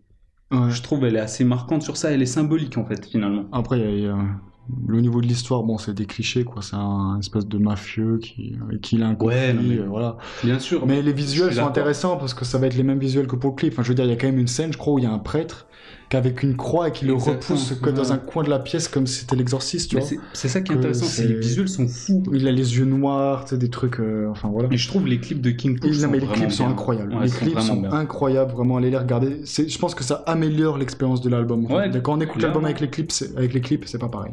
Avec les clips. Pardon. Mais je veux dire, maintenant pour en venir à la musique, quoi, je veux dire, la première phrase avec laquelle il ouvre l'album, c'est Leave your conscience at the door. We don't hit monsters in the floor, tu vois. Genre maintenant, allez, laisse ta conscience de côté, et maintenant on va parler des monstres qui sont sur le plafond, tu vois. On va parler de moi, en fait. On va parler des choses, tu vois, on rentre dans le dur, tu vois. Mais en fait, c'est sa première phrase, et avant ça, il y a le narrateur qui avait sur les mixtapes de Re-Up Gang, qui est son groupe. Qui était son groupe un super groupe qu'il avait à l'époque avec Abliva et Sandman et son frère. D'autres rappeurs, finalement, de Virginia Beach. Et il reprend ce narrateur-là pour faire la voix du début de l'album. Donc là, d'à côté, c'est intéressant, tu vois, il renie plus trop son truc clip, tu vois. Non. Il l'accepte et... Après, il l'a jamais vraiment renié. Non, il l'a jamais vraiment renié, mais tu sens que My Name is My Name, il essaie d'aller sur un autre son, tu vois. Alors que là, sur cet album-là, il y a des prods plus... les prods de Timbo, tu vois, qui sont un peu dans le style des Neptunes, tu vois. Et le narrateur qui dit un truc genre, qu'est-ce que tu veux être, tu vois, tu veux être drug dealer, tu vois, tu veux être rappeur, tu vois, tu veux sauver la culture. Qu'est-ce que tu veux? Et ouais, c'est tout le thème de l'album, et après, voilà, l'album, il a une ambiance... Mais enfin, rien à voir avec l'album d'avant. Non. Enfin, rien à voir. Il y a toujours ce côté un peu... Il y avait déjà un côté diabolique dans l'album d'avant, mais là, c'est tout l'album. C'était plus vicieux, etc. Mais là, après, il y a toujours le côté, on va dire, qui se veut un peu plus pop, etc. Mais c'est surtout que la musique, elle devient plus noire, elle devient plus sombre, vraiment. Et moi, je pense à un morceau... Enfin, l'intro, c'est quelque chose quand même. Je pense que c'est peut-être même... L'intro, c'est un de mes morceaux préférés. Ouais. Et le morceau, en fait, comme d'habitude, il a toujours des gros débuts d'album Pusha T. Hein. Et exactement, ouais, le morceau d'après, Untouchable. Untouchable, c'est vraiment chaud. Pour moi, c'est mon morceau préféré de l'album. C'est pareil, ça. C'est vraiment super chaud. Il y a le sample de Biggie, Uncrushable. Enfin, c'est... Untouchable. Incroyable. Et il le dit très souvent, c'est son rappeur préféré. Biggie, c'est son rappeur préféré, etc. Puis d'ailleurs, c'est Timbo, hein, comme tu disais, c'est Timbo qui produit la 3 prods sur l'album. C'est une bonne prod de Timbo. Hein. Putain, à cette époque-là, c'est pas courant. Ouais, à cette époque-là, c'est pas courant. Les deux autres prods qu'il fait sont vraiment pas mal. Et là, pour le coup, tu vois, il y a le sample de Biggie, il y a vraiment ce truc de rappeur new-yorkais, tu vois. Ça, c'est un morceau, c'est un truc de New York, tu vois, pur et dur, tu vois. Et ouais, donc c'est truc que maintenant New York le revendique, tu vois, alors que dans un début avec Clips, tu vois, c'était un peu moins le cas. C'était plus compliqué, ouais. C'était plus compliqué, on va dire ça, voilà. Parce qu'il y avait ce truc de Pharrell, hipster. Parce que c'était Pharrell, ouais, exactement. C'est ça. Et après, dans le morceau, il dit plein de choses, donc en termes de lyricisme. Ouais. Il s'améliore encore un peu, même s'il y avait Number sur the Board, On the Board sur l'album d'avant qui était incroyable. Mais là, c'est plus régulier, je trouve. Après, il a toujours bien écrit, même sur l'autre album, mais je veux dire, voilà. Mais là, il a des références, quoi. Moi, j'aime. Tu vois, tu parlais de rap new-yorkais, etc. Moi, j'aime beaucoup le morceau avec Benny Siegel, par exemple. Super morceau. Et franchement, le couplet de Benny Siegel est super chaud. Je m'attendais pas du tout. Ouais. Keep Dealing, super morceau. Ouais, il est super bien. J'adore. Donc, tu vois, il y a vraiment ce côté, peut-être que tu peux dire, peut-être qu'il essaie de devenir un rappeur new-yorkais, etc. Tu vois. Ouais, c'est ça. Ou alors c'est New York qui essaye de le mettre de son côté, parce que comme je pense que c'est les deux. Je pense que c'est un peu les deux, quoi. Ouais, mais après, il continue de revendiquer qu'il est virginien. Ça, c'est un truc. Il va pas se mettre à. Voilà. Voilà. Et ouais, après, c'est un album qui arrive dans une période particulière. Bon, c'est la période déjà des élections, si je me trompe pas, fin 2015.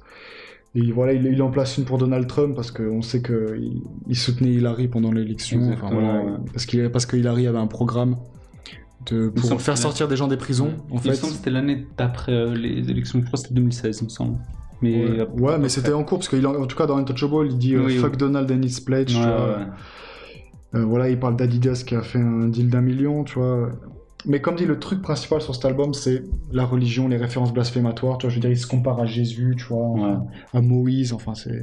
D'ailleurs, en parlant de vendre de la drogue, tu vois. Exact. D'ailleurs, on n'en a pas parlé, parce qu'il en parle sur l'album, et ça, c'est quelque chose de très important, je pense, pour la carrière de Pusha T. On disait que voilà, c'était quelqu'un qui était très important à Good Music, mais en 2015, il devient président, en fait, de Good Music. Ouais. Et il en parle dans l'album, il me semble, c'est dans Untouchable, il en parle. Ouais. Donc ça, c'est encore un step encore plus haut. Pusha T devient quelqu'un de très très haut. C'est assez fou quand même, parce que il me semble qu'avant il y avait No ID qui était président, etc. C'est ça. Je crois qu'il était de 2008 à 2011 No ID. Après je me rappelle. Qu'un rappeur comme lui, tu vois. Finalement. Qu'un style de drug dealer. Ouais, c'est assez intéressant. C'est vraiment. Mais après, quand tu le vois en interview, c'est quelqu'un de sérieux, tu vois. Mais bien sûr, mais ça fait vraiment le dog dealer qui devient au-dessus de tout le monde. C'est ça, ouais. C'est à la Jay-Z un peu, tu vois. Un petit peu, je suis complètement d'accord. Il y a des similitudes quand même avec Jay-Z, tu vois. Même sur le côté blasphématoire, tu vois, il y a des trucs avec Jay-Z, tu vois. Jay-Z faisait Devil is a Lie, tu vois. Ouais. Puis même avec tout son côté presque Illuminati. Il y a pas ça chez. Non, il y a pas ça. Il n'y a pas le côté Illuminati, il y a juste le côté diabolique. C'est déjà pas mal. Après, moi, sur l'album King Push, moi j'ai une déception très grosse. Ah ouais. C'est qu'il y a le morceau Money Pussy Alcohol, et dessus quand j'ai vu la première fois, parce que moi personnellement ça a été l'album où j'ai connu Pusha T. D'accord, ok. Voilà, je me le suis pris moi, c'était à ce moment-là. Et quand je vois qu'il y a Kanye West, A$AP Rocky et The Drip dessus, je me dis le morceau il va tuer. Et le morceau est bon, sauf qu'en fait Kanye West, A$AP Rocky et Dream. Après, c'est un Dream, il fait juste une intro. Ouais, il fait juste une intro. Et Kanye et A$AP ne font que le refrain. J'aurais tellement adoré voir un couplet d'A$AP Rocky. Mais il fallait un couplet d'A$AP Rocky. Et je pense que les deux.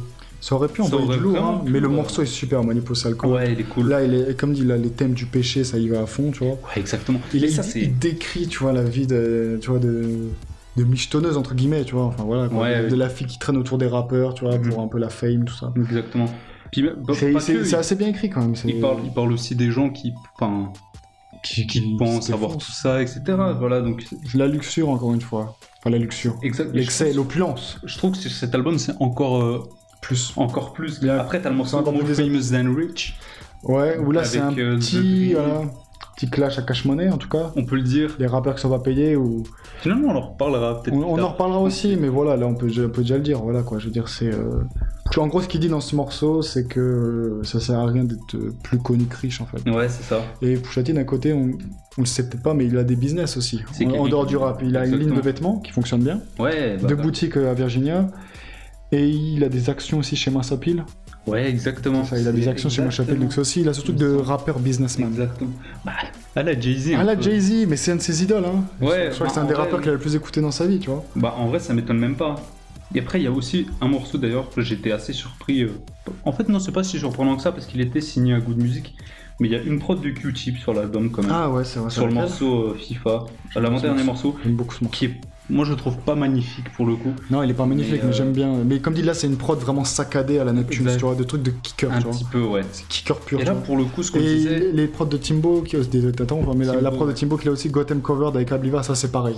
Truc de kicker, tu vois. Sauf que. Il revient à son truc de clip, tu vois.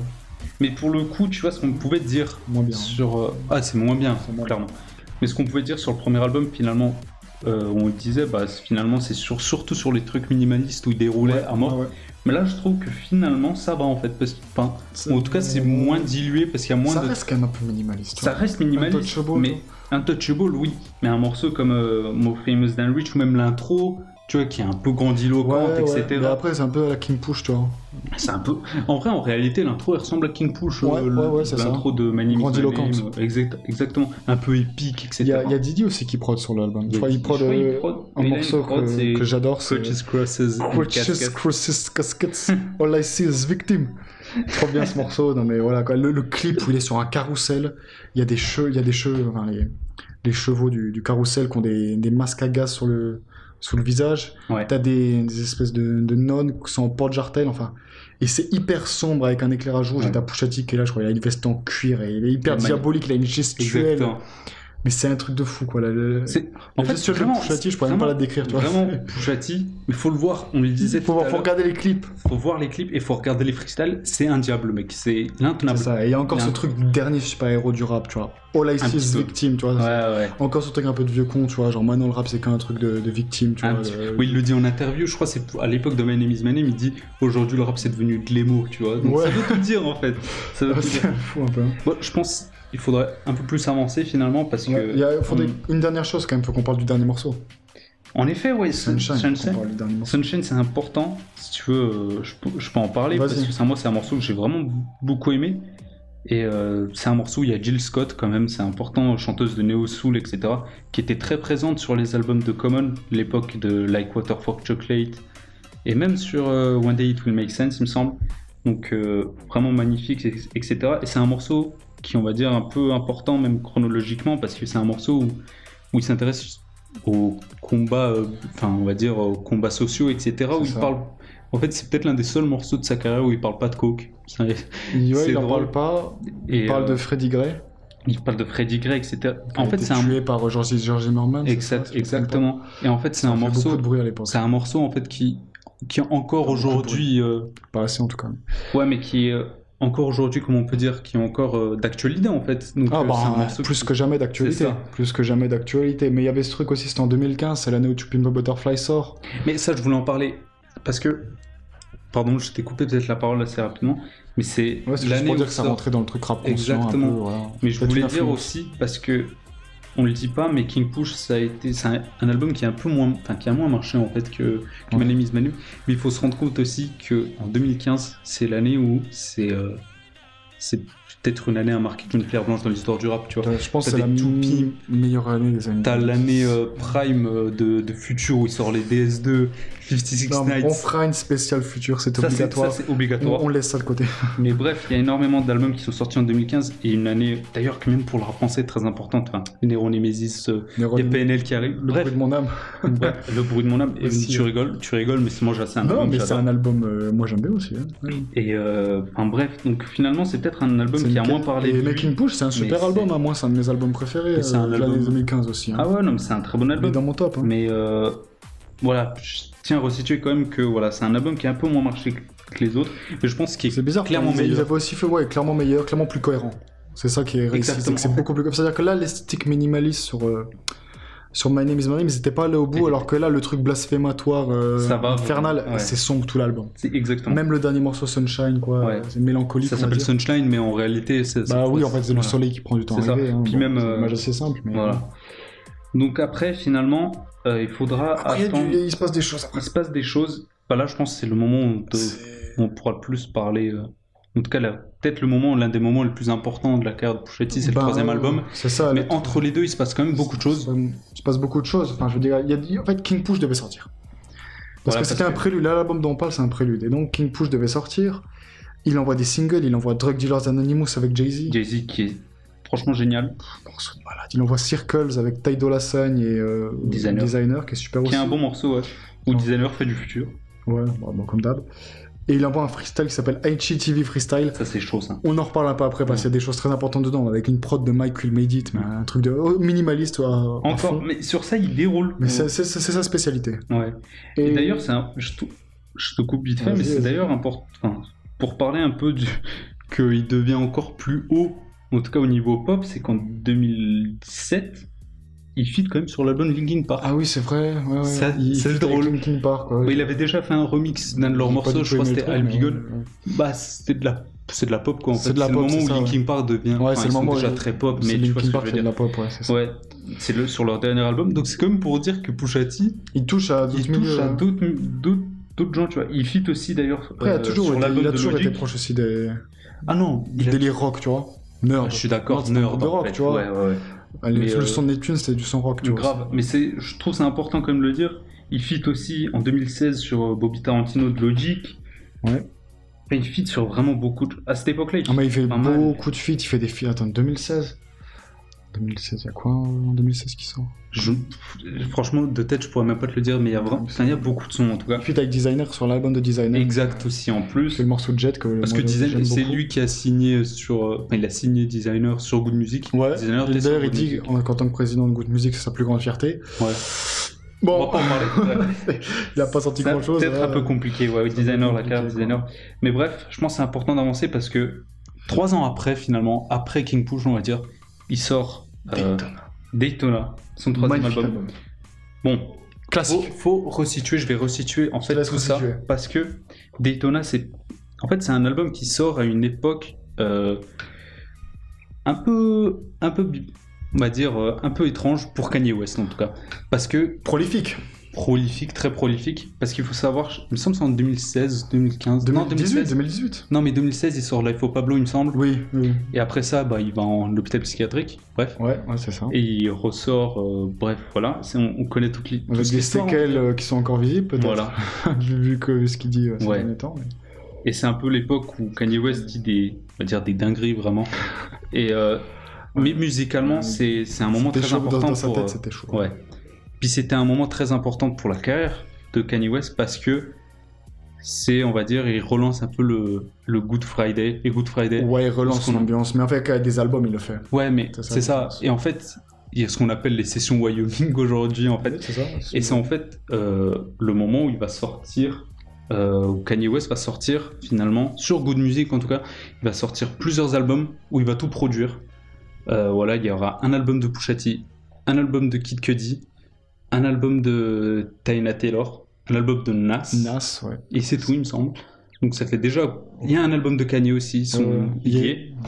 Et la particularité de ces albums, c'est que c'est des albums de 7 titres. C'est très immédiat. Voilà, c'est très immédiat, 7 titres. Et pourquoi 7 7 titres, 7 titres. C'est le chiffre de Dieu. C'est le chiffre de Dieu, le 777, voilà. Le chiffre d'or. Et tous ces albums sortent à une semaine d'intervalle. Donc voilà, tout le mois de juin, en fait, il a réservé. C'était pour lui, voilà. Non, il me semble que Pusha T sort bien avant. Oui, c'est fin mai, mais après le reste, c'est en juin. Fin mai ou fin mars? Fin mai. Et donc c'est important de dire quand même que Pusha T, c'est le premier qui sort. C'est le premier qui sort dans toute cette série des sessions Wyoming. Quel album?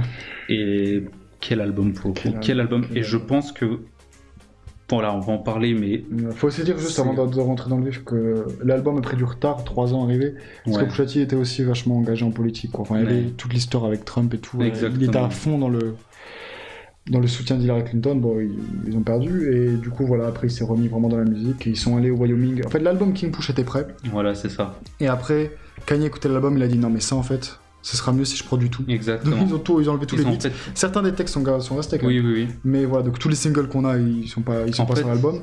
Ce qu'il faut dire, c'est que Daytona, en fait, c'est devenu... Enfin, King Push, c'est devenu Daytona, voilà, en ça. fait. Il a au niveau changé. des textes, il y avait déjà... Exactement. Et d'ailleurs, c'est intéressant. Daytona, voilà, on sait, c'est la montre. C'est la montre Rolex Daytona, voilà. C'est la montre préférée. Et d'ailleurs, dans le morceau Bodywork, il me semble, il parle déjà de Daytona. Donc c'est assez drôle quand même de voir que... Il est fan. Ah mais c'est drôle, c'est intéressant de voir que la liaison en fait, elle se suit. C'était sur Fear of God 2, c'est le morceau avec Juicy J. Ok, ça marche. Et Daytona, il choisit ce titre parce que, donc on l'a dit, il prend beaucoup de temps à sortir l'album. C'est intéressant, il prend beaucoup de temps à sortir l'album, mais l'album est très court en temps. Ouais. Donc ça va complètement à contre-courant. Il fait à peu près 22 minutes. Ça va complètement à contre-courant de l'ère du streaming. Tout sort très vite, t'as des 25 titres, voilà. Voilà, tu mets 25 titres pour voir s'il y a un disque qui va péter, quoi. Parce que voilà, en fait, faut le dire, parce qu'en 3 ans, il y a beaucoup de choses qui sont passées dans l'industrie du disque, et notamment le streaming, qui commence à être comptabilisé, etc. Et parce que c'est un peu, là aussi, il y a le côté réac de Pusha T qui va à contre-courant, qui va à contre-courant de ça. Mais je trouve que c'est bien parce que ça va dans sa logique d'excellence. Exactement. Et là, pour le coup, voilà, je pense qu'on va casser le suspense entre guillemets. On sait tous que c'est son meilleur album. C'est son meilleur album. Ouais. Et ce qui est intéressant en fait, c'est que dans les 7, en fait, Pusha T c'est un rappeur d'immédiateté quoi.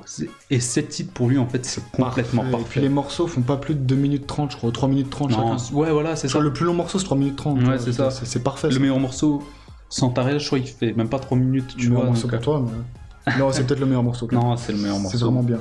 Mais voilà, album magnifique. Qu'est-ce que tu peux me dire? Plein de choses. Bah alors déjà Daytona, pourquoi donc je l'ai déjà dit, c'est le luxe du temps. Ouais. Il choisit ce titre parce que là, il peut prendre tout le temps qu'il veut, il te sort un 7 titres. Tu vois. Ouais, ça demande le niveau auquel il est arrivé. Et en fait, c'est ça qui va être incroyable avec cet album, c'est en termes de description du luxe, tu vois. Mais là, il va arriver à un niveau de lyricisme qu'il a jamais eu en vrai. Ouais. Je trouve que c'est son apogée de lyricisme. C'est l'album le mieux écrit. Il t'arrive à décrire le luxe sans te le décrire, tu vois.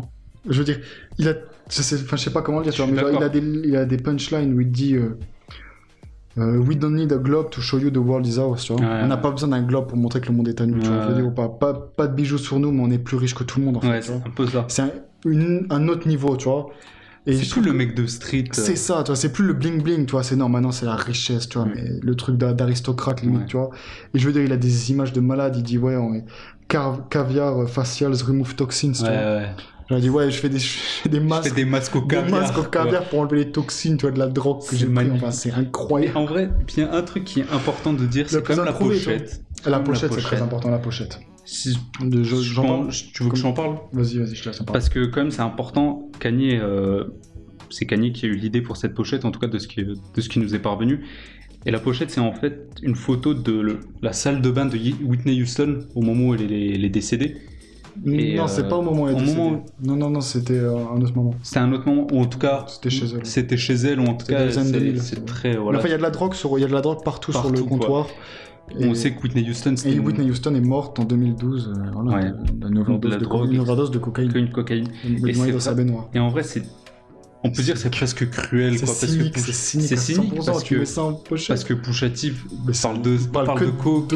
Toi, c'est les presque, tu vois, c'est comme si moi, regarde, c'est moi qui a tué Whitney Houston, tu vois, sans le dire finalement. C'est très mais c'est pour lui, c'est pas tellement lui que le monde, tu vois. Non, c'est le système, bien sûr, tu vois, qui fait ça. Mais c'est tellement... Salle de bain, mais ça a créé un petit buzz avant la sortie de l'album d'ailleurs, cette pochette, parce que Kanye a acheté la pochette $85 000 aux enchères. Et il me semble que Pusha T le voulait pas. Il était complètement contre, il disait non mais t'es fou, on va pas balancer 85 000 pour une pochette, tu vois, on l'a fait faire. Donc Kanye il a dit non, il nous faut cette photo, ils l'ont prise. Donc ils ont pris la photo, ils ont mis 2-3 effets dessus, et voilà quoi. Et moi je trouve la pochette magnifique. Hein. Ouais, en fait, j'adore sa pochette. J'adore aussi la pochette de King Push, qui était très classe. Ouais, elle était magnifique. Mais celle-là, elle est encore, je sais pas, je la trouve super. Elle est au-dessus en fait. C'est tellement, Pusha T, il a décrit, il dit c'est un organized chaos, tu vois. Chaos organisé. Et il dit ça décrit ce qui se passe dans l'album, tu vois. Exactement. C'est la folie, mais c'est organisé. Exactement. Et en fait, tout ce qui se passe dans le son, tu vois. Organized chaos, parce que pourquoi aussi, c'est ça que je trouve intéressant dans cette phrase, c'est finalement, c'est la liaison totale entre Pusha T et Kanye West. À cette époque-là, Kanye West, c'est la folie, c'est le chaos, et Pusha T, c'est organized, tu vois. Et parce qu'il faut le dire quand même, l'époque des Wyoming Sessions... Il est organisé, tu vois, dans son kickage, tu vois. Mais ouais, mais c'est vrai. Et Kanye West, il produit tout sur l'album. Et franchement, quelle prod, quoi. Franchement, c'est magnifique. Mais en fait, c'est du travail d'orfèvre. Ce qui est bien, c'est qu'il est vraiment revenu à ce truc de sample Kanye. Ouais, grave. Et en fait, ce qui s'est passé, Pusha T l'a raconté dans une interview, il dit, il est allé au Wyoming et ils sont allés dans un magasin, ils ont pris 6000 disques. Ouais. Enfin, je sais pas s'il exagère le chiffre, toi, ils ont pris 6000 disques. Ils ont écouté. Et Kanye a dit, fais-moi une liste de 25 samples que tu veux. Kanye a fait une liste, il a écrit 25 samples qu'il voulait, et après ils ont pris en commun. Et pour chaque album, ils ont fait ça, en fait. Et pour chaque album, ils ont conçu tous les albums. Donc du coup, ils ont trouvé des samples pour les autres albums, tu vois, pour l'album de Tyler, notamment, ça a été conçu à ce moment-là. Kitsy Ghost aussi, il me semble. Kitsy Ghost, l'album de Kid Cudi. Ou d'ailleurs, Pusha T, un super... ouais, il a de l'homme. Exactement, magnifique. Et voilà, allez aussi écouter Kitsy Ghost si vous pouvez, c'est un super album. Ouais. Et voilà, bon, pour rentrer dans l'album, voilà, toute cette esthétique du luxe... Et en même temps, t'as quand même les références à la rue, tu vois. Il parle de Big Mitch, tu vois. Where were you where Big Mitch broke the tigers in, tu vois. Parce que il y avait une famille. Big Mitch, la BMF, tout ça. C'est important quand même de le dire parce que tout à l'heure. Il sert la base en même temps, tu vois.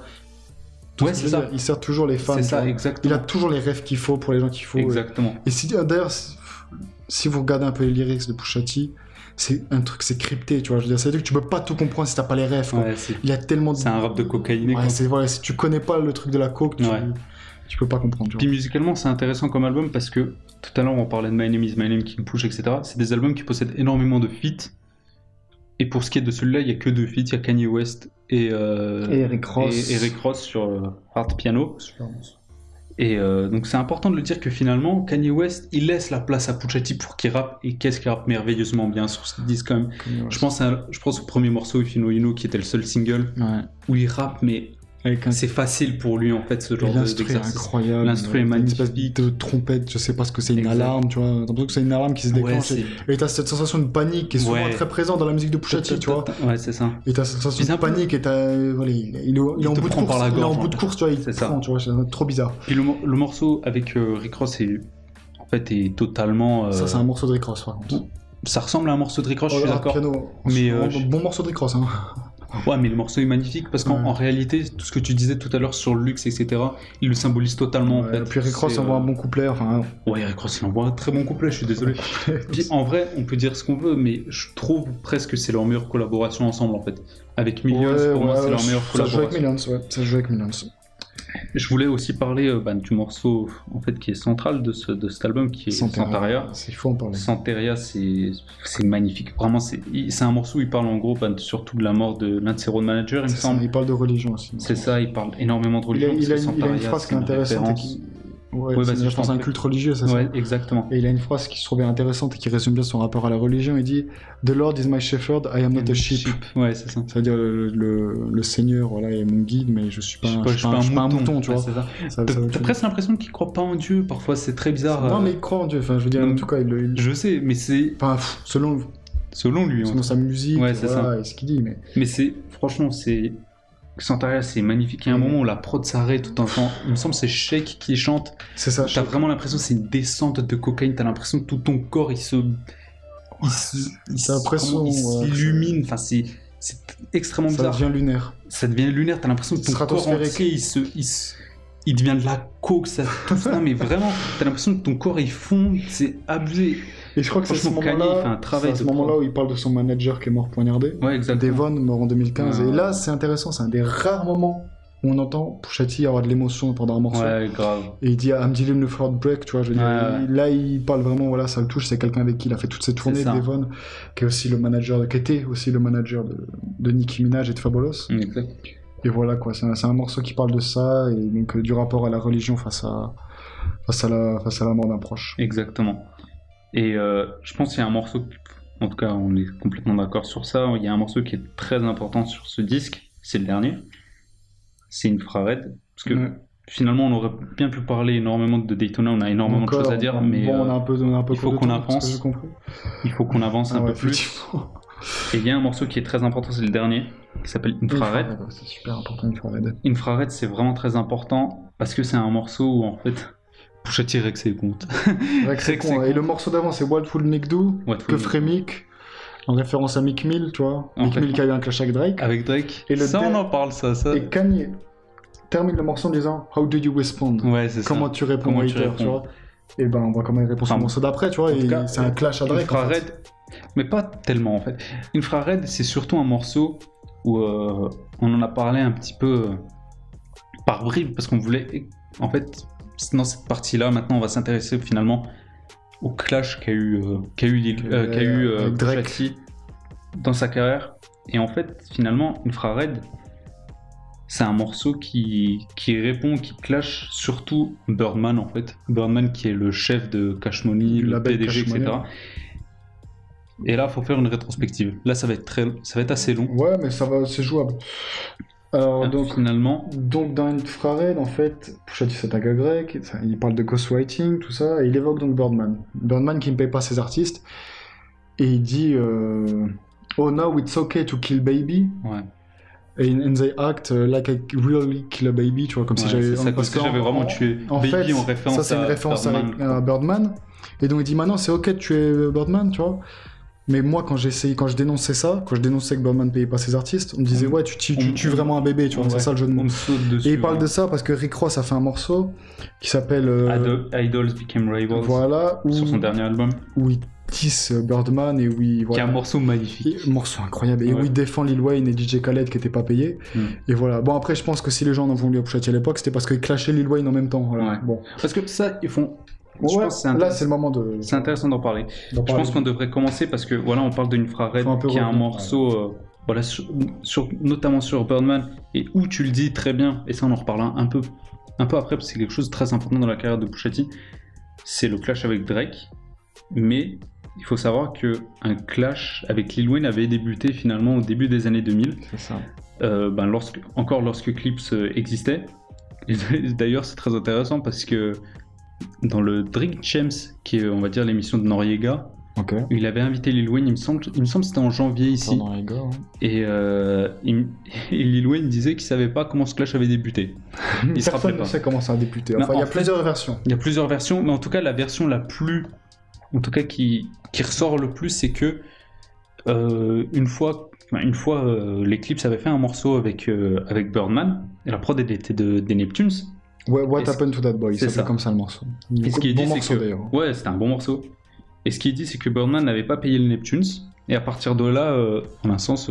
C'est ça. Il y a aussi une version qui dit que Wayne aurait été un peu jaloux parce que c'est parce que c'est son mentor. Exactement. Qui fait un feat avec les Clips, et que voilà, il y avait des tensions. Parce qu'il y avait des tensions, parce que en gros, les Clips disaient que Lil Wayne, en tout cas les Clips et Pharrell finalement, disaient qu'ils copiaient leur style. C'est ça. Parce que ça vient de ça, voilà, et ils s'habillaient en Babe, et comme quoi Lil Wayne. Et quand Clips sort Mr. Me Too, énorme hit, enfin énorme. Voilà, l'un des. Ça n'a pas pété, c'était pas très large, mais je veux dire, c'est l'un des plus gros hits de Clips. C'était un hit important de Clips.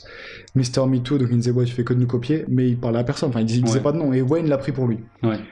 Ensuite, il y a eu d'autres clashs, enfin je veux dire, Pusha T a commencé à vraiment clasher Lil Wayne à partir de 2008 sur l'album du Rap Gang.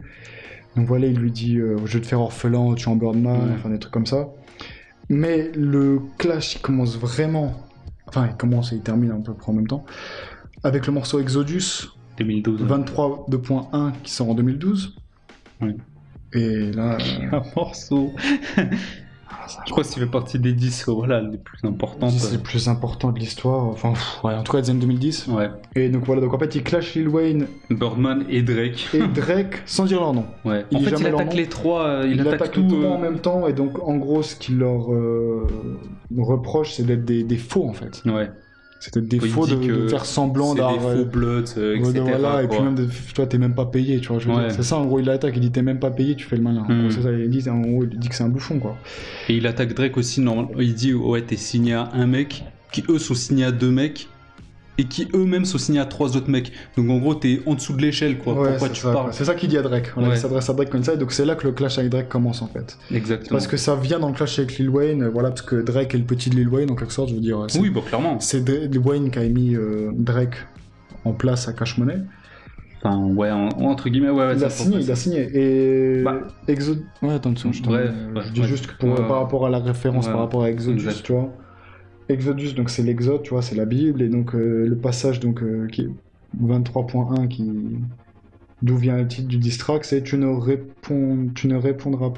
répandras point de faux bruit, tu ne te joindras point aux méchants pour faire un faux témoignage. Tu ne mentiras pas. tu ne mentiras pas en gros. Voilà, quoi, c'est tu te joues en méchant, tu fais genre d'être un méchant. Et comme quoi Lil Wayne, Birdman, etc. mentent. Entre gros guillemets, c'est un peu ça en fait. Mais il y avait toujours des tensions avec Birdman. Je veux dire, New God Flow, c'était une réponse à Birdman aussi. I Don't Like, le remix clash aussi subliminalement Wayne. Et Wayne a fait une réponse. Ghoulish. Ok, pas magnifique, on va pas se mentir. Elle est nulle. Ouais, qui est nulle à chier. Et Pusha l'a même dit, hein, il l'a dit dans une interview, il a dit je m'attendais pas à qu'il réponde, mais c'était nul quoi. C'était horrible. C'était horrible. Il a dit c'était horrible.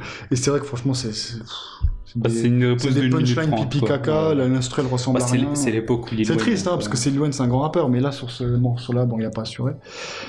Et donc le beef ensuite se transfère plus vers Drake, parce que Drake prend pour lui donc les remarques d'Exodus. Ouais. Et donc là c'est un enchaînement de subliminal entre les deux, on va pas tout faire. Sur My Name Is My Name il y a des 10, sur King Push il y a des 10. Et il y a ce morceau donc qui sort, donc je crois qu'on en a parlé avant en promotion de Squid the Bed King Push, qui s'appelle IGTV. Et où il dit en gros toi Drake t'es Call of Duty tu vois. Voilà c'est ça, exactement. L'équivalent de ce que tu fais pour le rap c'est Call of Duty pour la guerre. Ouais, c'est ça. Il dit It's too far gone when the realest and real, tu vois. Parce que Drake avait clamé d'être un des plus authentiques, alors que non, t'es même pas, tu vois. C'est un mec Drake, c'est un mec qui a des ghostwriters, qui écrit pas lui-même. Enfin, il écrit certains de ses trucs, mais voilà. Pusha T leur après, c'est pas grave, tu vois. Non, mais moi, en bref, pour quelqu'un comme Pusha T, c'est important parce que c'est quelqu'un qui représente un rap qui est authentique, tu vois. Et c'est d'ailleurs ça qui reproche... Enfin, en fait, la line sur Infrared, c'est ça, en fait. Il lui dit « It was written like Nas, but it came from Quentin », qui fait référence, en fait, à ce que Meek Mill avait dit à Drake dans leur clash, qui les opposait, je sais plus, 2016, il me semble, à peu près 2016-2017, où Drake avait finalement gagné le clash. C'est pour ça que le morceau sur Daytona s'appelle Wild Fool Mick que Frémic, tu vois. Du coup, c'est intéressant de parler de la suite, parce que il y a eu une réponse finalement on va dire une grosse réponse de Drake sur ce qu'il appelle sa playlist More Life, et je pense qu'il faut parler de la réponse entre guillemets sur l'album ou la playlist comme on peut l'appeler More Life de Drake, qui est Two Birds One Stone, donc il répond au freestyle HJTV, c'est ça, parlait de Call of Duty, exactement, où Drake remet en cause, entre guillemets, c'est pas entre guillemets, il remet vraiment en cause le passé de drug dealer de Pusha T, voilà, où il dit un petit dealer, tu te prends pour Chapo, etc. Voilà, tu vois, comment ça. Et on va dire que quelques temps après... Tu crois que c'était un bon 10, toi? Je trouve, c'était pas... Après, c'est pas non plus une 10 entière, mais je trouve que c'est un beau morceau, tu vois, c'est pas... Ok. En fait, c'est un truc de compétition de rappeur, en fait, à ce moment-là, je me dis. Ça va pas encore trop loin. Non, mais complètement. C'est un truc de, voilà, toi, t'es un mec Call of Duty, qu'est-ce que tu fais? Tu me parles de fake. Quoi? Voilà.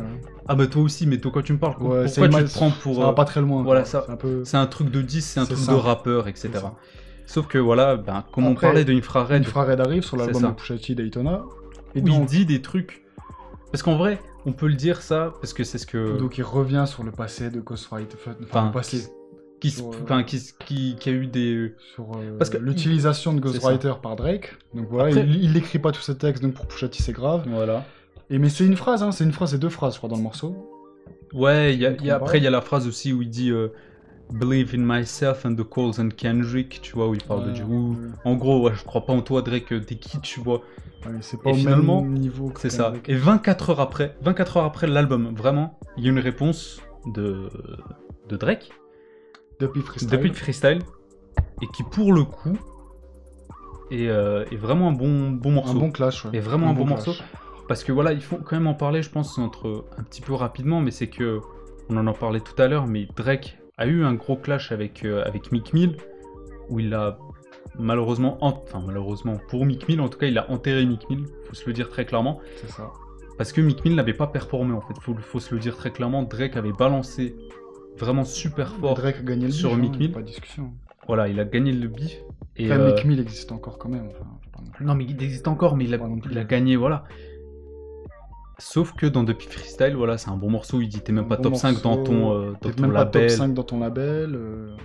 Et il parle de Kanye West aussi, il dit tu parles d'utiliser des ghostwriters, mais regarde le mec, regarde ton mentor. Il t'utilise même toi en ghostwriter, tu vois ce que je veux dire. D'ailleurs, Drake peut-être Ghostwrite pour Kanye, où il y a des rumeurs. Il y a des choses qui se disent comme ça. En fait, il y a des tensions de Kanye West et Drake depuis très longtemps. Quoi. Exactement. Ça, c'est quelque chose, c'est parce que là, compliqué. Parce qu'il y a une rivalité entre les chaussures de Kanye West Yeezy et les Jumpman de Drake chez Nike. Il y avait eu des morceaux. Voilà. Enfin voilà, des trucs. C'est encore autre chose. Mais enfin. Sauf que on peut dire que Drake fait une certaine erreur. Il fait une grosse erreur sur ce morceau. Parce qu'il cite la femme. Le nom de la femme de Pusha T, Virginia Williams. Et là. C'est la chose à ne pas faire, voilà. 3 jours après, on va pas dire chercher que... Pusha T. Ouais. Franchement, 3 jours après, il y a peut-être... 3 jours après, c'est ça? Il me semble que c'est 3 jours après. En tout cas, c'est quelques jours après. Peut-être même une semaine, je sais plus exactement. Bah... Il y a peut-être... En vrai, il y a peut-être le plus gros diss track des années 2010, sincèrement. Pas peut-être. Il y a le plus gros diss track des années 2010. Déjà, quand on parlait de Exodus, qui était très chaud. Mais là, ça n'a rien à voir.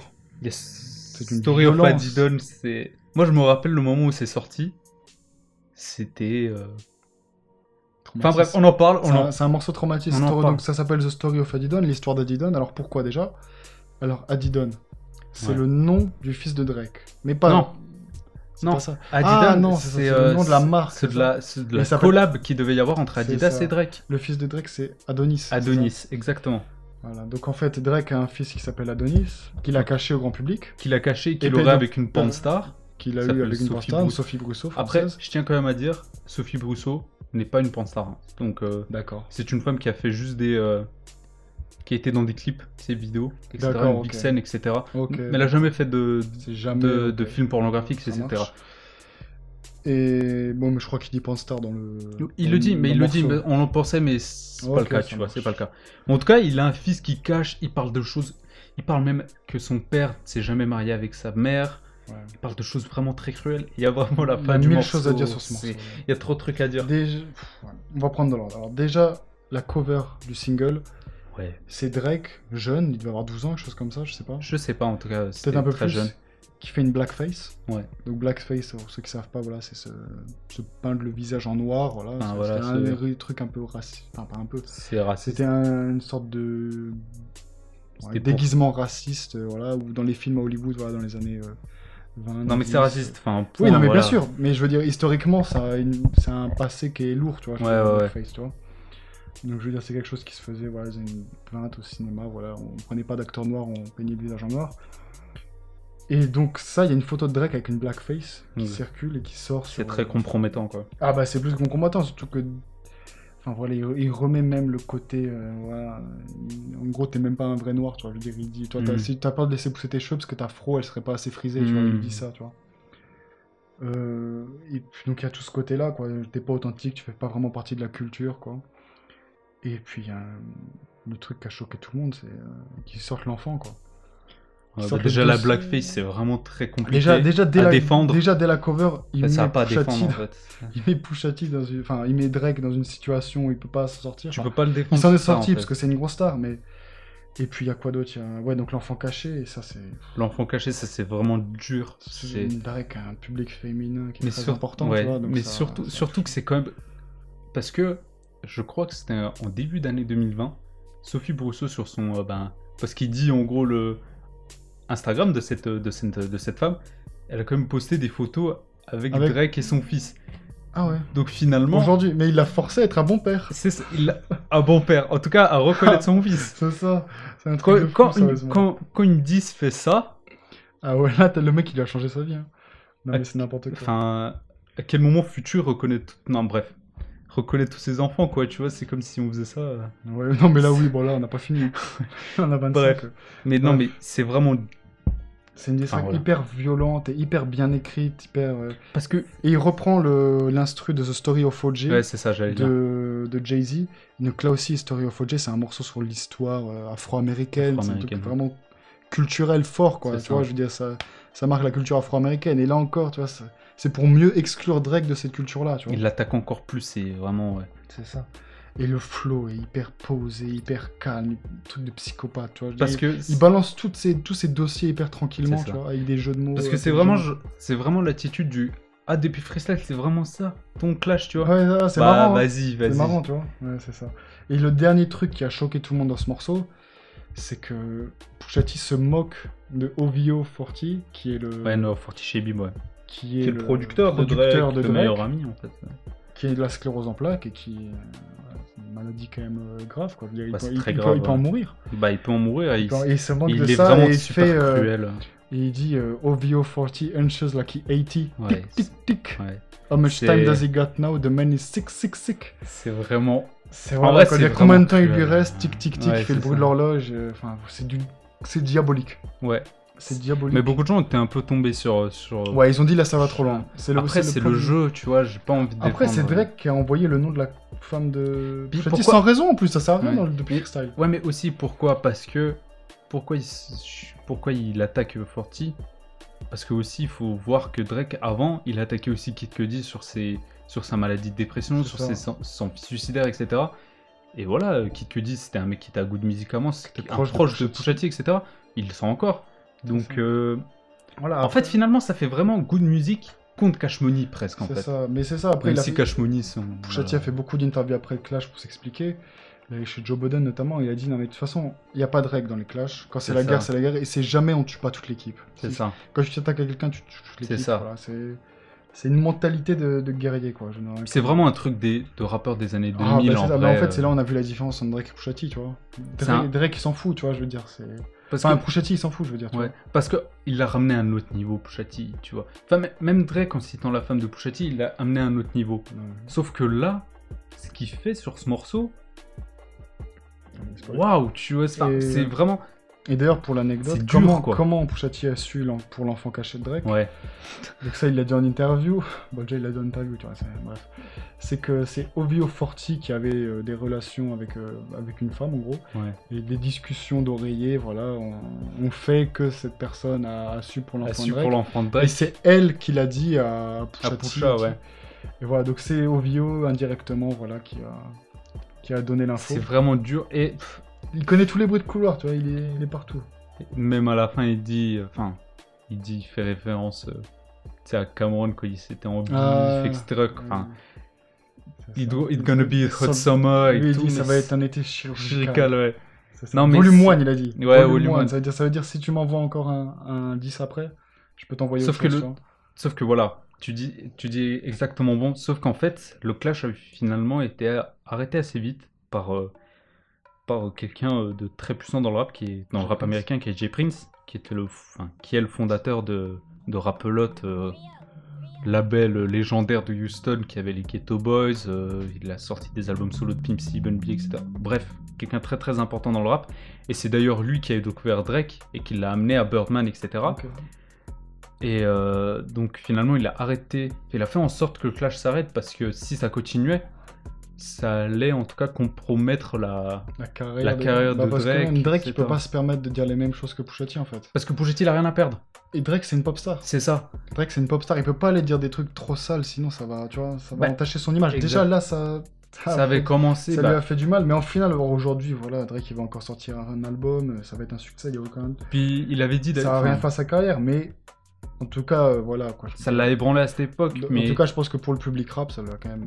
ça l'a ébranlé, je pense. Ça lui Après, manque. aujourd'hui, tu vois, rétrospectivement, quand on regarde ce clash, finalement, c'était 2 morceaux. Enfin, ça a été un clash qui a duré sur des années, mais finalement, c'est 2 morceaux. Hmm. Tu vois, c'est depuis Freestyle et Story of Adidon.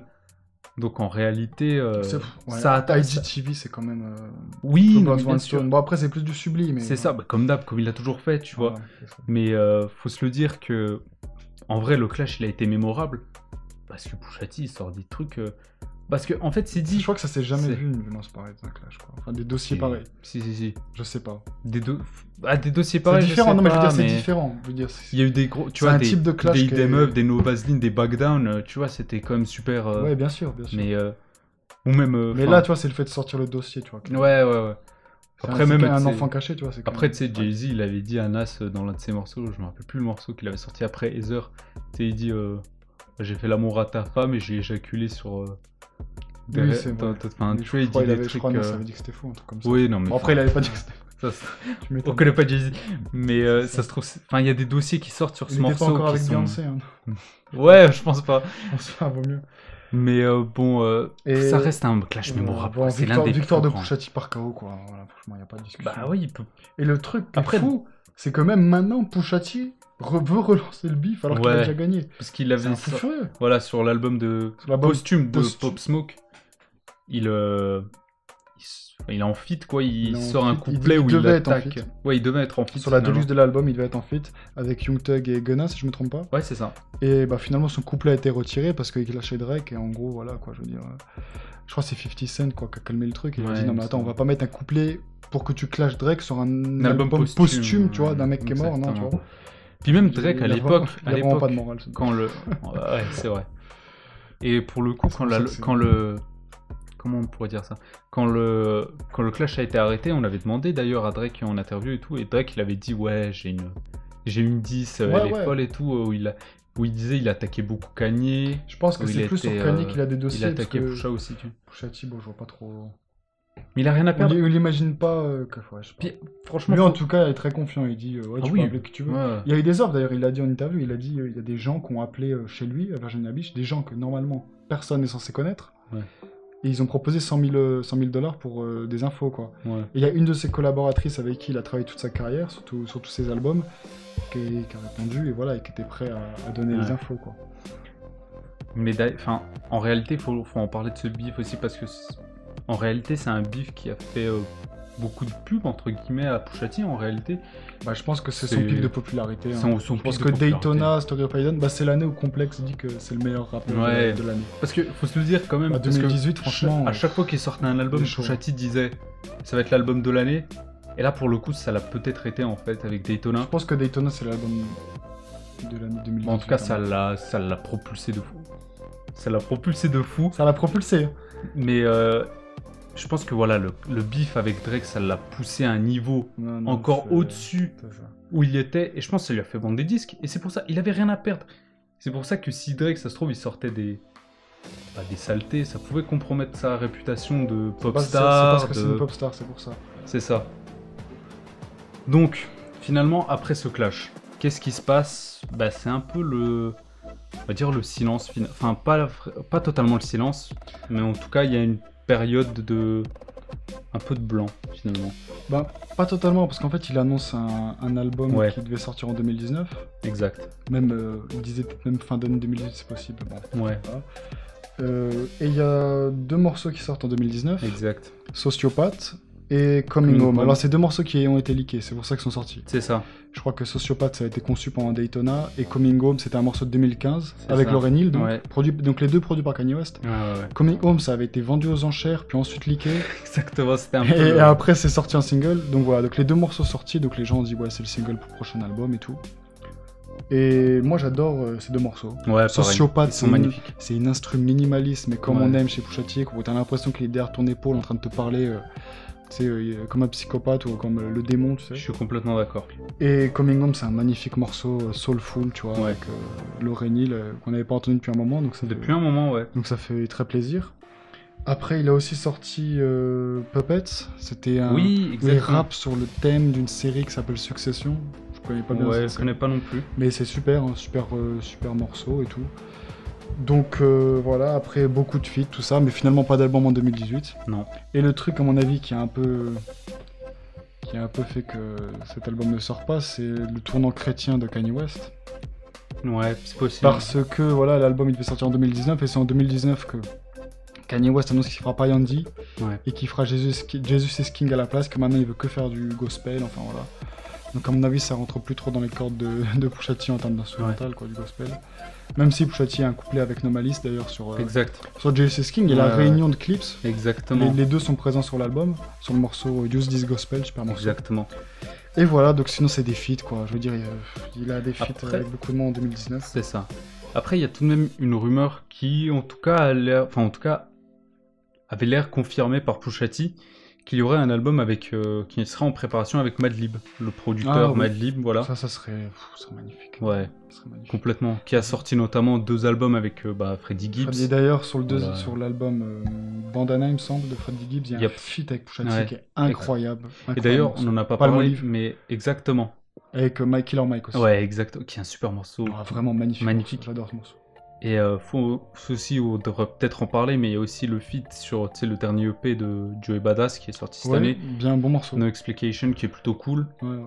Et surtout le morceau moi, qui est sorti cette année avec Pusha T en feat qui m'a vraiment choqué. Enfin, choqué. Ouais. Que j'adore. C'est Hunting Season avec Jadakiss. Exact. Ouais, c'est vrai. Surprenant. Dernier album de Jadakiss, tu vois. Oui. Qui est sorti, je sais plus comment il s'appelle. Et le morceau s'appelle Hunting Season. Ils ont fait un clip où c'est une espèce de manoir, il y a des têtes accrochées au plafond. Et voilà, et il dit en gros, ouais, j'ai chassé tous ces rappeurs. Tu vois. Ouais, exactement. Et voilà, voilà, Jadakiss, Pusha T, la connexion, elle est logique, quoi. C'est deux rappeurs purs, quoi. Ouais, voilà. Moi, après, je trouve que Pusha T il est plus chaud que Jadakiss, même si j'aime beaucoup les couplets de Jadakiss. Oui. Et ouais, franchement, le morceau a une atmosphère très sombre. C'est vraiment un super morceau.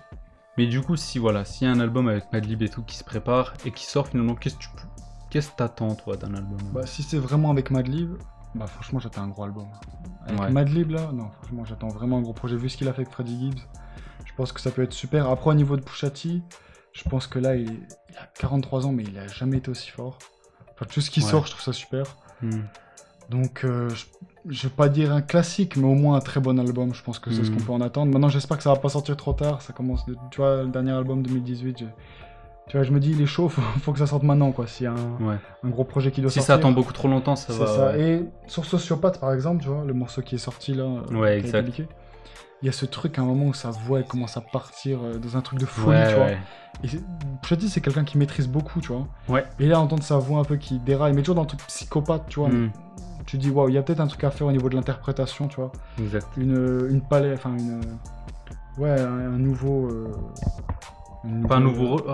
Renouvellement peut-être, mais... Pas un renouvellement, mais voilà. En tout cas, une nouvelle manière d'interpréter. Une nouvelle manière d'interpréter à amener à son rap. Exactement, ouais. Voilà quoi, une palette en plus. Je suis complètement d'accord avec toi. Et en réalité, c'est un nouvel album avec Madlib. Ça peut vraiment être... Ça peut être moi, énorme. j'attends vraiment un gros album, quoi. Parce que Pusha T dépend beaucoup des productions quand même, parce que... complètement. Il rappe quasiment toujours bien. De la même manière. En réalité, il a jamais changé de style, en fait. Ouais, mais... Mais c'est jamais ennuyant, c'est ça qui est fou, c'est que c'est jamais ennuyant, parce qu'il a un vocabulaire, il a un lyricisme, tu vois. Je suis complètement d'accord. Qui te tient accroché, tu vois, et il a une interprétation, voilà, ce truc de diabolique, il l'a toujours, et ça c'est super. Je suis complètement d'accord. Ce qui fait que t'écoutes tout le temps, en fait, tu vois, il est captivant, quoi, c'est la voix du diable sur ton épaule, quoi. Je suis complètement d'accord. C'est vraiment ça, Pusha T. En tout cas, merci. Bah, merci à toi. Très content d'avoir fait cette émission, c'était super. J'espère que si vous avez écouté, j'espère que vous avez aimé.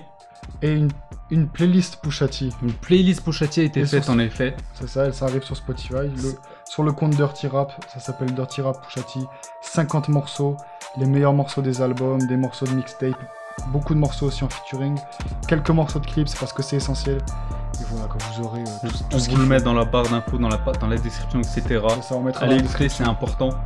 Pour la culture. J'espère que vous avez aimé. Merci beaucoup, c'était la première émission de Dirty Rap. On était peut-être stressés, on avait peut-être des bégayés parfois, mais c'était important pour nous de faire ça. Merci beaucoup à vous d'avoir écouté. Ciao. Ciao.